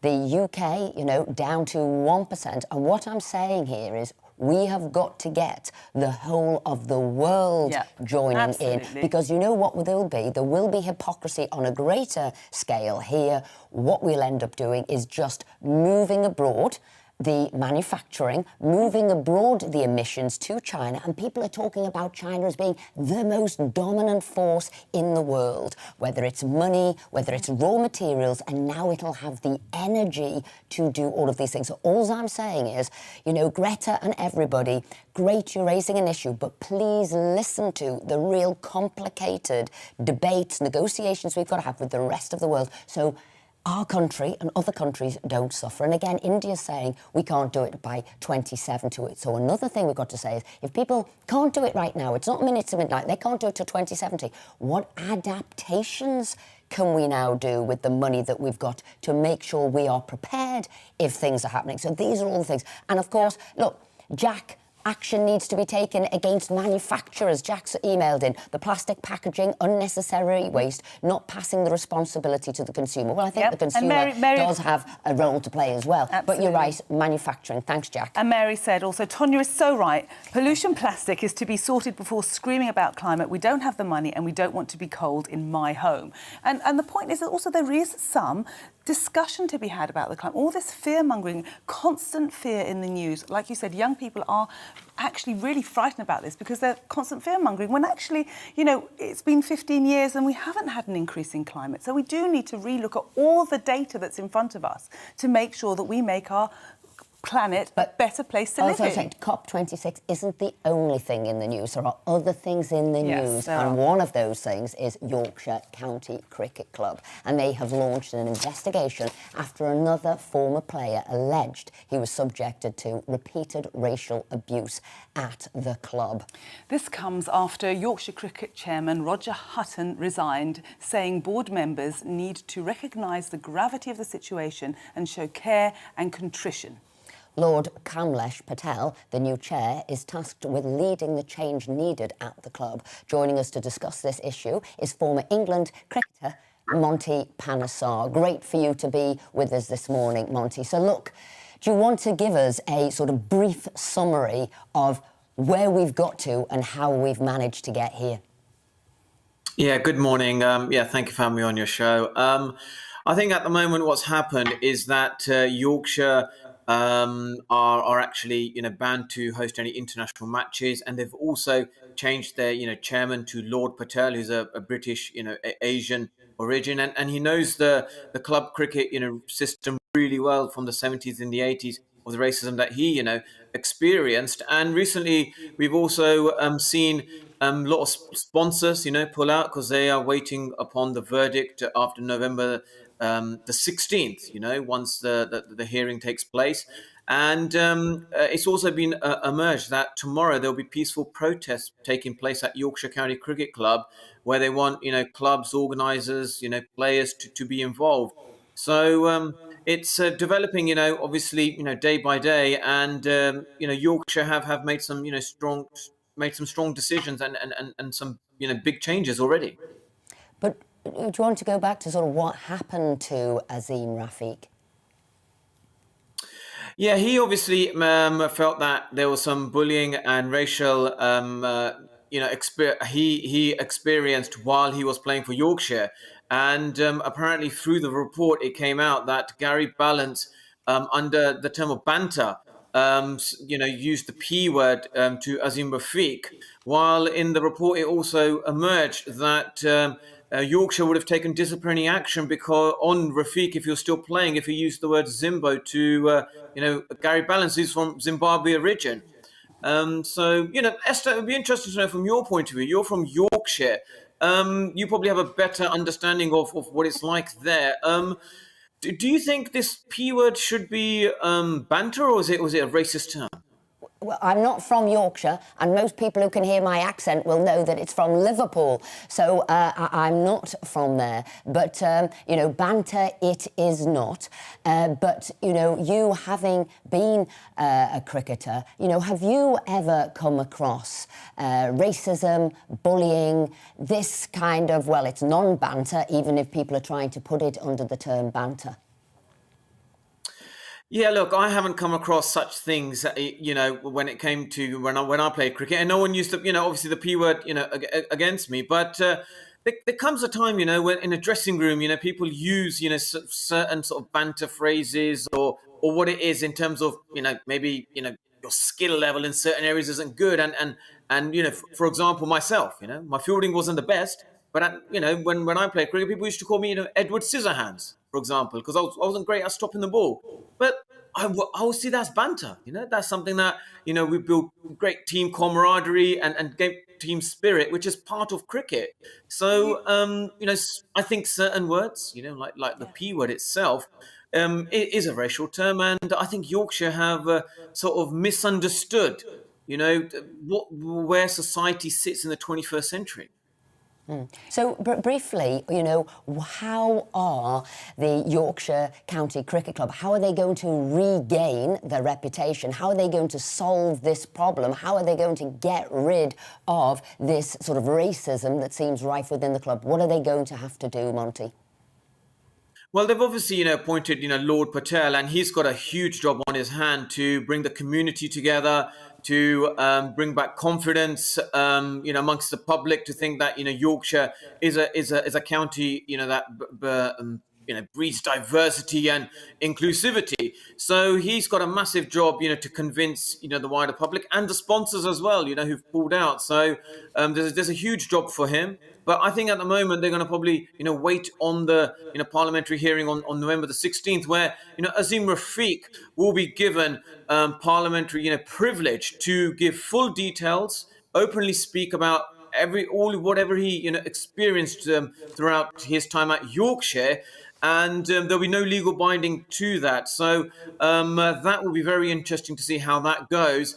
But also, the ECB, they'll be held accountable to, make some stern decisions. As we know, the government have put some pressure on the cricketing governing body. Okay. And do you think that when it comes to locker room talk, especially now, because I think what's happening is they're kind of going back really far. We lived in a different time, whereas I was reading about some of the cricketers saying that, unfortunately, if you carried a bit of weight, you'd be called fat, and if you were bald, they call you baldy, and like you said, you were called Edward Scissorhands. So when it comes to the P word, that's completely and utterly racial. But things have changed, haven't they, in the locker room now? So how far back do you think this should go? Well, I think there should be, I think what's happening is with the PCA, they are developing, online module sort of programs to educate, the players. They are also going to develop, inclusive, champions educational program in 2022. So, PCA are doing to educate people, because I think they know that we can't just have a discussion and, leave it to that amongst, like how it used to be. In the past, as a team, we'll talk about things that maybe affected, team environment or morale. But now it's much more sort of educational format. And also, like, every player has to do an anti-corruption, survey at the start of the year. Same thing. There will be a racial behavioural survey to do for every player. So they just have a bit more firmer understanding of which things are actually termed as banter and which could be, put into sort of racism language.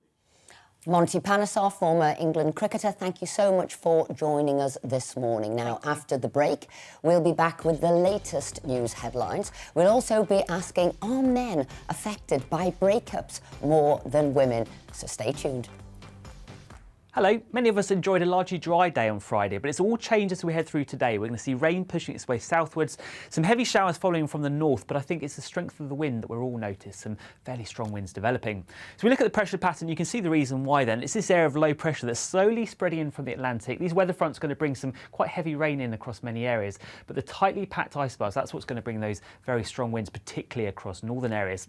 But actually, that being said, first thing, it's a mainly dry picture across much of England and Wales. A lot of cloud around first thing, still some breaks though, particularly towards the east with some bright or sunny spells. But a different story across Scotland and Northern Ireland. Here we're going to see some heavy rain slowly pushing its way south-eastwards, so turning quite wet across northern England into Wales by lunchtime and then spreading further south into England and Wales. And it's not just the rain, like I said, some strong winds accompany that rain with the risk of coastal gales. Still breezy but mainly dry towards the south and the east, sunshine and blustery showers following from the northwest. And again, a milder day than of late.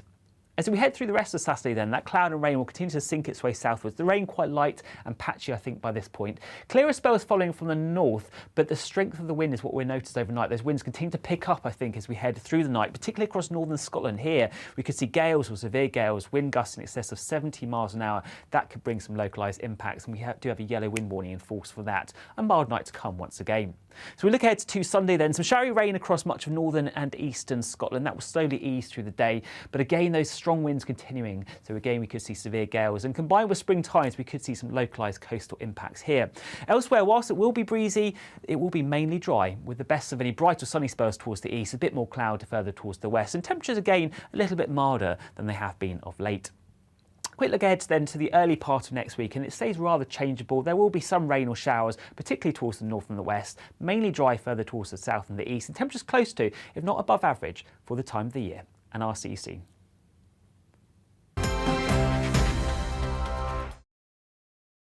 You're watching GB News live across the UK and the world on our digital stream. GB News is Britain's news channel. We are the UK's home of discussion and debate from all perspectives. We are here for you. Don't forget to join our YouTube community by clicking on that subscribe button.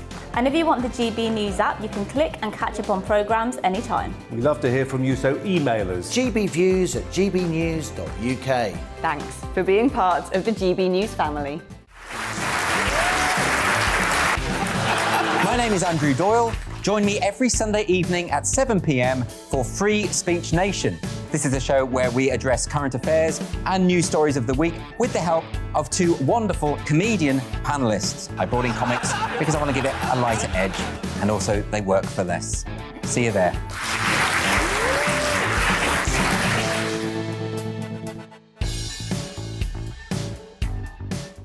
Join my show Farage, 7 p.m. till 8 p.m. Monday through Thursday. And there you will get opinion, analysis, debate, and I'll cover stories that nobody else dares to touch. And then for the last 15 minutes, talking pints. We're over a drink. We have a civilised conversation with someone. We very often disagree, but we do it in a grown-up way. Come and join me on Farage.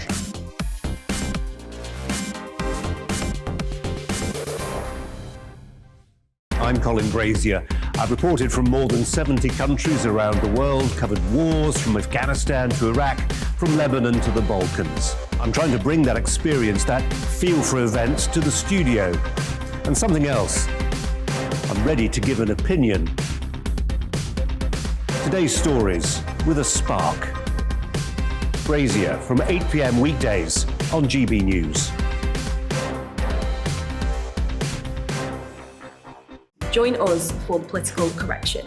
We're here every Sunday to correct politics and put you, the people, back in charge. We talk about all areas of the United Kingdom, including Northern Ireland. Our debate goes way beyond the Westminster Village. It's about the real country. It's about your opinion. So please, we want you to tell us what you think. This is Political Correction. Every Sunday morning from 10 a.m. here on GB News.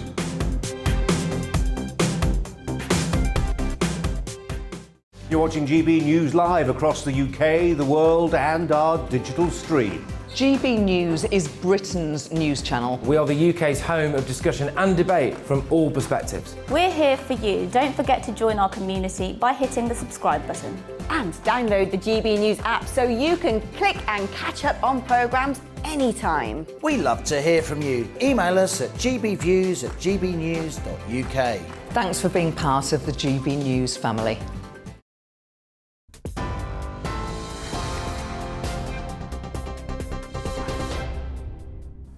I'm Amelia Harper. Here are the latest headlines. 12 people have been arrested after hundreds of anti-establishment protesters clashed with police in London on Bonfire Night. 8 police officers were injured after fireworks were thrown at them in Parliament Square. Demonstrators were taking part in the Million Mask March, protesting against coronavirus restrictions. An effigy of Prime Minister Boris Johnson was also burned in Trafalgar Square. Now, there are some flashing images in this next story. At least 8 people have died in a crowd surge at a festival in Houston, Texas. Several others were also injured at Astroworld Festival on Friday evening, while rapper Travis Scott was performing on stage. 17 people were taken to hospital, including 11 who were in cardiac arrest. Elsewhere, at least 92 people have been killed after an oil tanker exploded near Sierra Leone's capital. It happened when large crowds gathered to collect fuel leaking from a road traffic accident. A giant fireball could be seen burning in the night sky.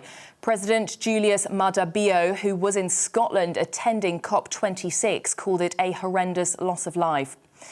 Tens of thousands of protesters will take to the streets across the UK today to demand action on climate change. 50,000 people are expected to march through Glasgow again today, where the UN COP26 climate summit is taking place. Demonstrations are also happening in Newcastle, Cardiff, Manchester and London. A second unnamed player of Asian heritage has come forward alleging racial abuse at Yorkshire County Cricket Club. It comes amid criticism of the club's response to racism experienced by Azim Rafiq. Yesterday, Yorkshire chairman Roger Hutton was one of several board members to resign. People will be able to book their COVID-19 booster jab 5 months after their second dose from Monday. Currently, boosters can only be booked after 6, but the booking system is changing next week to speed up the rollout of jabs ahead of winter. People will still only be able to receive it 6 months after their second vaccine. I'll have more on all of today's main stories at the top of the hour.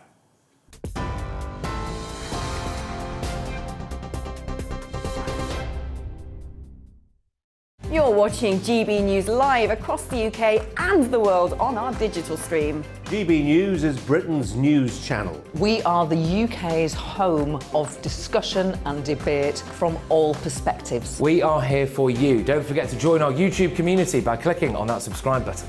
And if you want the GB News app, you can click and catch up on programmes anytime. We love to hear from you, so email us. gbviews@gbnews.uk. Thanks for being part of the GB News family. My name is Andrew Doyle. Join me every Sunday evening at 7 p.m. for Free Speech Nation. This is a show where we address current affairs and news stories of the week with the help of 2 wonderful comedian panellists. I brought in comics because I want to give it a lighter edge, and also they work for less. See you there.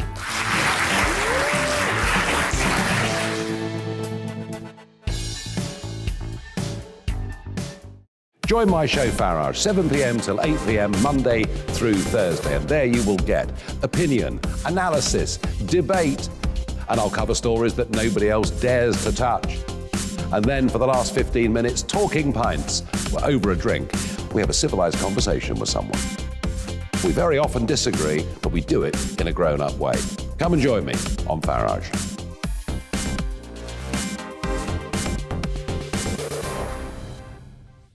I'm Colin Grazier. I've reported from more than 70 countries around the world, covered wars from Afghanistan to Iraq, from Lebanon to the Balkans. I'm trying to bring that experience, that feel for events, to the studio. And something else. I'm ready to give an opinion. Today's stories with a spark. Grazier from 8 p.m. weekdays on GB News.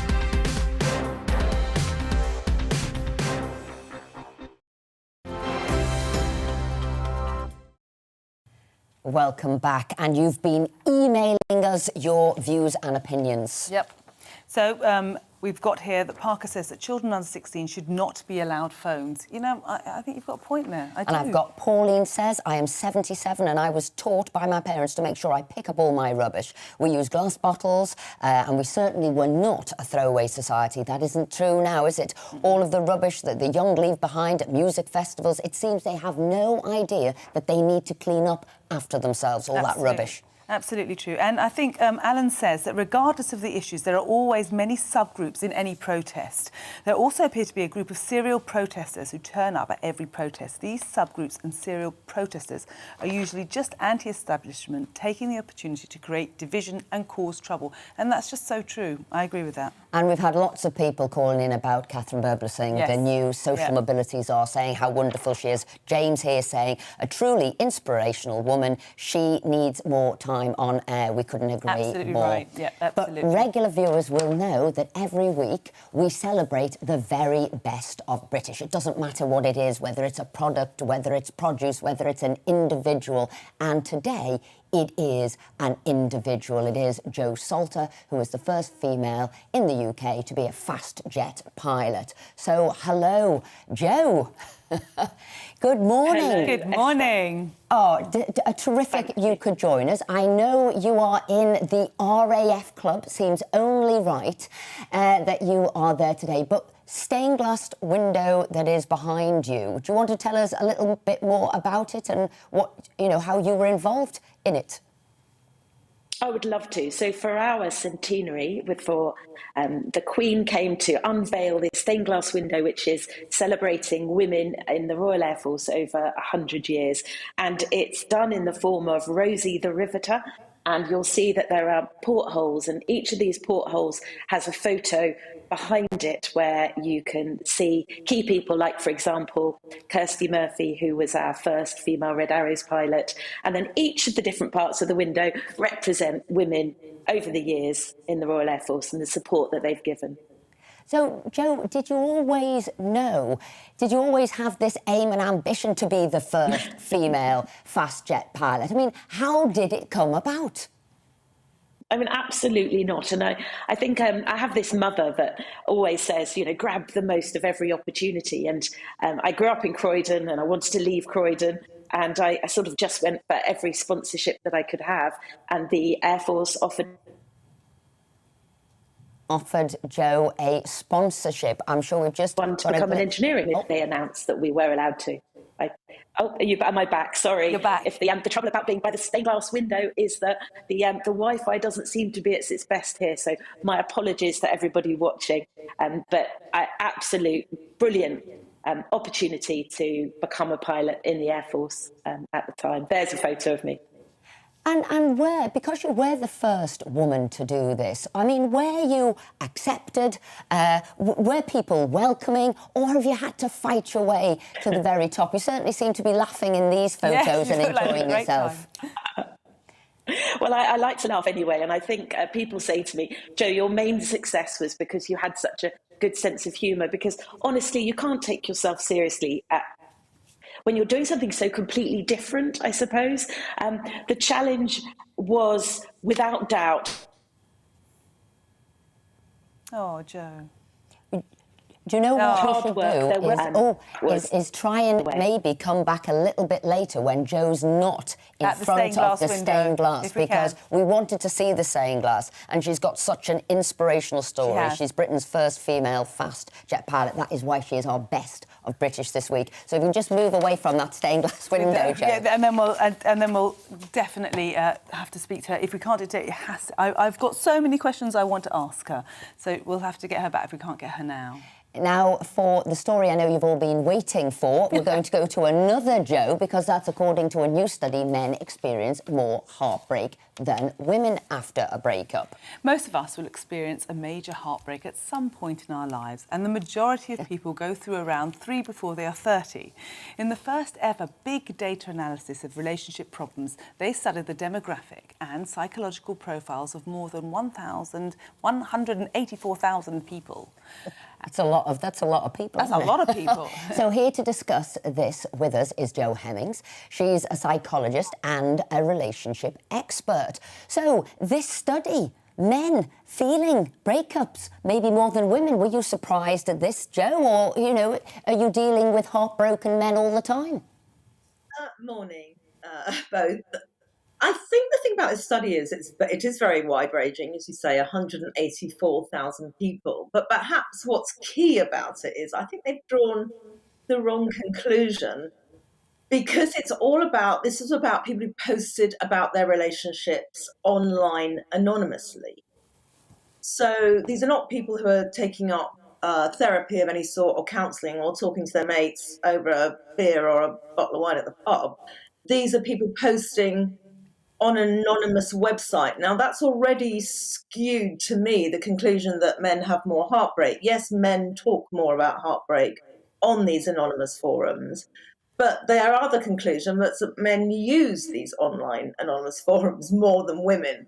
So it's a bit, they've got the knickers in a twist a bit, I think, about the conclusion of this, because that would tell me that men like the anonymity of it, because perhaps they don't feel they can tell their friends or people close to them what they're going through. So it's skewed towards men mentioning heartbreak, because there aren't very many women who are using the same forum to express their feelings. Well, that sort of comes to sort of my conclusion, because I didn't necessarily think that men were heartbroken. I've always thought that men are quite good at getting over things, saying, well, that was yesterday, it didn't work out, sort of being able to put it in a different sort of compartment and move on. That's what I thought. Maybe I'm wrong there.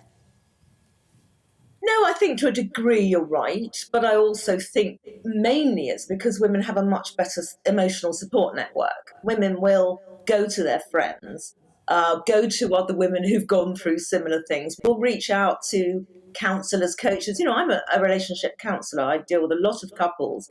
I would say very, very rarely is it the man who initiates that coaching. It's nearly always the woman that says, I recognise there's a problem in this and I'm going to do something about it. So all that would add up to me to say that it's not that men feel more emotionally devastated after a breakup or less. I don't think it's even relevant. I think they just go to different places to get their advice, and they want to do it anonymously, and women would rather do it either with their friends or with a professional. Jo, do you think that different sexes handle breakups differently at different times of their life? So maybe men handle it better when they're younger, but not so well when they're older. That seems to be what I'm seeing across the board, especially after the kind of post-lockdown divorces and breakups that I've noticed. It seems to me, and this is literally personal experience from speaking to people, that the women were the ones a lot of the time during lockdown who decided to say, right, enough's enough, I'm out of here. Do you think Your bad habits have got me down, I'm going. Yes.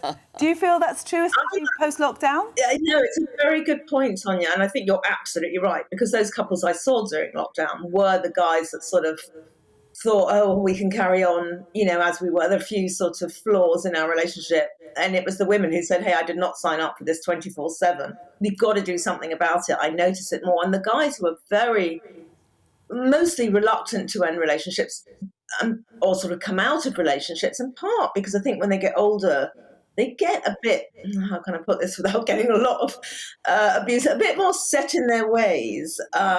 So they're quite comfortable.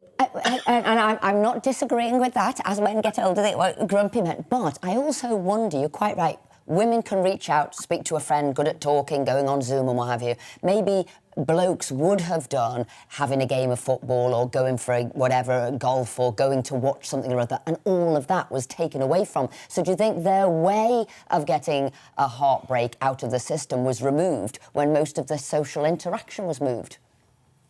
Yes, another good point. I think particularly during lockdown, as you say, that sort of social thing where they're out and then they just have a quick word with their mate Keys and say, oh, do you know what, I'm going through a really difficult time. That was taken away. And unlike women who probably would have said, right, I'm Zooming, my friend, and we're going to talk about this, they just would hold it in. Or, better than that, I suppose, that they did go on these anonymous forums and talk about it. Because the key thing is to share it, whether you're sharing it with a professional, with a close friend, or anonymously on a forum. You will always feel better for having said how you feel. But yes, I certainly think you're right that they would have been almost sort of taken down that route of those forums because, you know, other paths to market, if you like, were not there for them. Jo, thank you very much again today for shedding light onto this big research group and survey and explaining what it meant. Because I did, what did I say? Question mark, whether blokes definitely sort of feel the breakup more than women. Well, she shed light on that. It's just that they wanted to be anonymous and was going online anonymously. Right, it's that time of the week when I get to share some of my favourite recipes. And this week it's going to be, I'm going to tell you all about dolmades. Dolmades or gubebia are vine leaves that are rolled. I'm going to show you how to make them. You can make them this weekend for Philip. There you go. I'll be taking yours home for him. So I'm cutting vine leaves from my garden. I cut those earlier and I've frozen lots of them. So what you need is onions, you need tomatoes, you need some mincemeat, you can use pork and you can beef, or you can, if you want, you can use a vegetarian mushrooms if you want to make it a vegetarian style. In there goes salt, pepper, and lots of cinnamon if you're doing it the Cypriot way, and lots of passata, and you just cook it off till you've cooked the meat, and then you just add the rice. So you've got this lovely kind of, it's almost like a pasta sauce. And then you're going to put them, and can you see the way you roll them there? You put them in the middle, you tuck in the sides, and you roll them over. Now, this is a laborious task. So if you can get some help and have some gossip, this is how all the gossip was found out in the villages in Greece and Cyprus, because they'd sit there rolling all of these dolmades up and end up chatting. Then you're going to put some stock on top there, vegetable stock or chicken stock, cover with some vine leaves, and then put a plate on top and then just cook them off for about 40 minutes till the rice is lovely and soft, because the meat's already cooked off. And there you go, you've got some delicious dolmades there. And the recipe's on our website if you want to do it. Fantastic. A tasty treat in seconds. There you go. In super quick time. I don't know if I'll be super quick time doing it. I'm going to be calling Philip to find out if you've made those for him, and I think you should. I'll be buying the tin. Hopefully he's you not can watching. get them in the tin, actually, you can.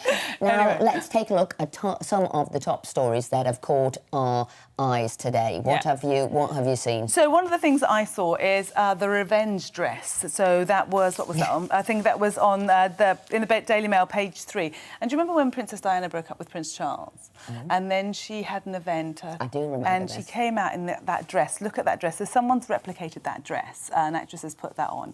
And I was just thinking that lots of our viewers would have had that. Did you ever have that when you broke up with someone? And even if you didn't want them back, you just wanted them to see how fabulous you looked. Have you ever done that? Have you ever put a revenge dress on or a revenge outfit on? I don't know then if I would have done it for them, but if it makes you feel better to say, right, I'm going to look the best I can possibly look. I'm going to wear a ding-dong outfit. But I don't think it would have been to have made them jealous. Well, I guess I kind of think once it's over, it's over. But I would have wanted to have gone out and found a new amour in that dress. See, I put a revenge dress on when Paul and I split up at one of our times, and yes, it worked. He looked fabulous, and he thought, well, ha-ha. I'm going to go back to Tonya. Well, yes, he had no choice. I was going to stalk him. He had no choice at all. Anyway, what else have we got in the Well, papers we've got today? a very... We're talking about baking. We've got a very simple one here, which is the favourite cake of the nation. Yeah. And that favourite cake there is the lemon drizzle cake. There we've got it. Lemon drizzle wins the Great British Bake Off. And I think that's right. I mean, or when Cake Off, I should say. I bake lots of cakes, and the lemon drizzle is always the favourite one. And if you're lucky, Esther, I'll make one and I'll bring it in for you next week. How about that? Well, please, that would be much appreciated. And it's Phil's favourite cake, you see, so I can pretend I've done...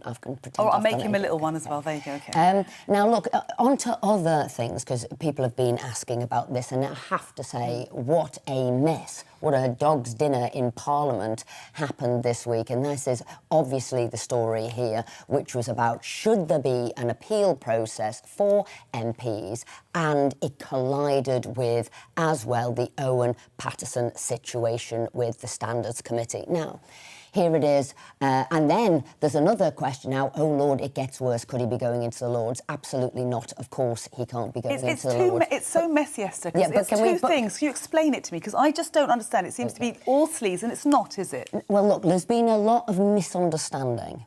But I have to tell you, MPs went to the whips and went to ministers to say, you cannot collide this principle about people having the right to appeal. Criminals have a right to appeal. Anybody has a right to appeal. You can appeal a parking fine. MPs have to have the right to appeal, to get in line with everybody else. But at the same time as that principle, there was also a case that came along, which was Owen Paterson's case. And then, usually an issue is only usually brought to a fore when something so awful happens, and this sort of happened in the Owen Paterson case. However, there's a lot of people who thinks, and there's a lot of misunderstanding about this, did MPs vote against, the ability to lobby, scrapping lobbying, that's wrong? No, they did not. Did MPs vote to scrap the Standards Committee? No, they did not. Did they vote to let Owen Paterson off? No, they did not. What they voted for was an appeal process. Possibly, and I think everybody would agree, having an appeal process is not sleazy. An appeals process is just a form of natural law. But maybe, and this is what MPs had asked the whips and ministers for and Boris for, was there to be maybe a separate vote which said, does Owen get this right of appeal or not? Does he continue on the path that he is on?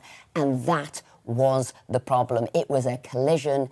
It was a mess of two different things, and unfortunately that's where opposition and the media have sort of gone on the media made a mess of it, because, when I came in today and I was kind of having a go at you about what's going on, because the media have meshed it all together. They've made us think that it's just about that. If they had been clearer to say this is about appealing, everyone should have the right to appeal, whatever it is, once you get the right.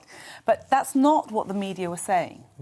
But you see, but equally, the ability for it to collide is because you did have this appeal, and then you did have the Owen Paterson's case, and they should have clearly, which is what MPs asked for them, to separate it out. And then if you want to raise a different issue, should he be allowed to appeal? But it was not overturning, and nobody wanted to overturn what the Standards Committee had said. This is what they said. It's a bit like if you go to court, you can go and appeal to the next court. You don't get rid of what a Crown Court says going to appeal. That's carried with you. And in fact, he might have had his appeal, and they might have said, you know what, you've had your appeal, but you know what, we're keeping to the original decision. And I think the other thing people got wrong is they thought this group of people that were named were going to be the appeal body. No, they weren't. That was the committee that was going to decide on who that appeal was going to be, which was probably going to be retired judges. So there was a lot of misinformation. There was. But it wasn't the best week it wasn't, for politics. It wasn't for the Conservative Party. Mistake. And I really don't think he should be made Lord. That would be a real misstep. No, we can't that would be another misstep. No, we cannot be made a lord. Of course he cannot. OK, right. So on to nicer things. Well, not so nicer things. This story just really kind of got my heart, and I think it's because I've got a puppy at home. So it's page 29 of the Mail, and a station dog who was adored by passengers. And one of the passengers decided that they were going to put a really glowing reference on about the station. And they also mentioned this beautiful dog. And because of that, the people that be, the rulers that be, said that he can't go anymore to the station because dogs aren't allowed to be there. I mean, how can that happen? How can you... I mean, I just can't understand. This is a lovely German wirehead pointer George, and he's been much loved at Hornsley in Surrey. And they've said that he can't go anymore because it's against the rules to have your dog in the ticket station there. I think we should do something to overrule that. What do you think? Well, I'm hoping that those people who adore the station and adore this dog will say, as they've said here, it was a bit of rough justice. Oh, God, that's and they want it corrected. These are places where people gather. If it brings fun into your life, of course you should be able to do this. I think anything that brings you joy should be pushed forward. Should be allowed. What's our next one? The Abbott story. Yes. So So ABBA, it's actually in all the papers. It's in the Independent, it's in the Express. I've got it here in the Express. You've got it there. And it's about how they were saying what it takes to have a really good Eurovision song, OK? And they've said that they would give advice. Now, Dua Lipa's come into the fray here with her husband, with her management, TAP Management, who said that they're going to take charge of getting a really good Eurovision. We're going to take it seriously this year. We're going to do a really good Eurovision. I love the Eurovision Song Contest. I really do. I love it all. So let's hope that we get a really good one coming up. Yeah, to be fair, I think we've had quite good songs going to the Eurovision. I just don't think anybody wanted to vote for us. So I'd be intrigued to see if there was an ABBA song there, whether it would make any difference or if we'd still not be voted for. What points? Yeah, I think that there was a little bit of that, really, wasn't there, There's about just not wanting to vote for us. Well, I think that needs to change. I think we need to, in the spirit now, I think everybody should just be facing the music. And I think, but also the problem is also that the British kind of take the mickey a little bit when it comes to Eurovision. So if we take it serious, then maybe they'll let us take it serious and vote for us. Well, hopefully you've enjoyed being with me and Tonya this morning. After the break, Alistair Stewart will be here to bring you the very latest from the world of politics, him and his friends. So stay with us, stay tuned, and we'll be back next week. Hello. Many of us enjoyed a largely dry day on Friday, but it's all changed as we head through today. We're going to see rain pushing its way southwards, some heavy showers following from the north, but I think it's the strength of the wind that we're all noticed, some fairly strong winds developing. So we look at the pressure pattern, you can see the reason why then. It's this area of low pressure that's slowly spreading in from the Atlantic. These weather fronts are going to bring some quite heavy rain in across many areas, but the tightly packed ice bars, that's what's going to bring those very strong winds, particularly across northern areas. But actually, that being said, first thing, it's a mainly dry picture across much of England and Wales. A lot of cloud around first thing. Still some breaks, though, particularly towards the east, with some bright or sunny spells. But a different story across Scotland and Northern Ireland. Here, we're going to see some heavy rain slowly pushing its way south-eastwards. So turning quite wet across northern England into Wales by lunchtime, and then spreading further south into England and Wales. And it's not just the rain, like I said, some strong winds accompany that rain with the risk of coastal gales. Still breezy, but mainly dry towards the south and the east. Sunshine and blustery showers following from the northwest. And again, a milder day than of late. As we head through the rest of Saturday then, that cloud and rain will continue to sink its way southwards. The rain quite light and patchy, I think, by this point. Clearer spells following from the north, but the strength of the wind is what we noticed overnight. Those winds continue to pick up, I think, as we head through the night, particularly across northern Scotland. Here, we could see gales or severe gales, wind gusts in excess of 70 miles an hour. That could bring some localised impacts, and we do have a yellow wind warning in force for that. A mild night to come once again. So we look ahead to Sunday then. Some showery rain across much of northern and eastern Scotland. That will slowly ease through the day. But again, those strong winds continuing. So again, we could see severe gales. And combined with spring tides, we could see some localised coastal impacts here. Elsewhere, whilst it will be breezy, it will be mainly dry, with the best of any bright or sunny spells towards the east, a bit more cloud further towards the west. And temperatures again, a little bit milder than they have been of late. Quick look ahead then to the early part of next week, and it stays rather changeable. There will be some rain or showers, particularly towards the north and the west, mainly dry further towards the south and the east, and temperatures close to, if not above average, for the time of the year. And I'll see you soon. You're watching GB News live across the UK and the world on our digital stream. GB News is Britain's news channel. We are the UK's home of discussion and debate from all perspectives. We are here for you. Don't forget to join our YouTube community by clicking on that subscribe button. And if you want the GB News app, you can click and catch up on programmes anytime. We love to hear from you, so email us. gbviews@gbnews.uk. Thanks for being part of the GB News family.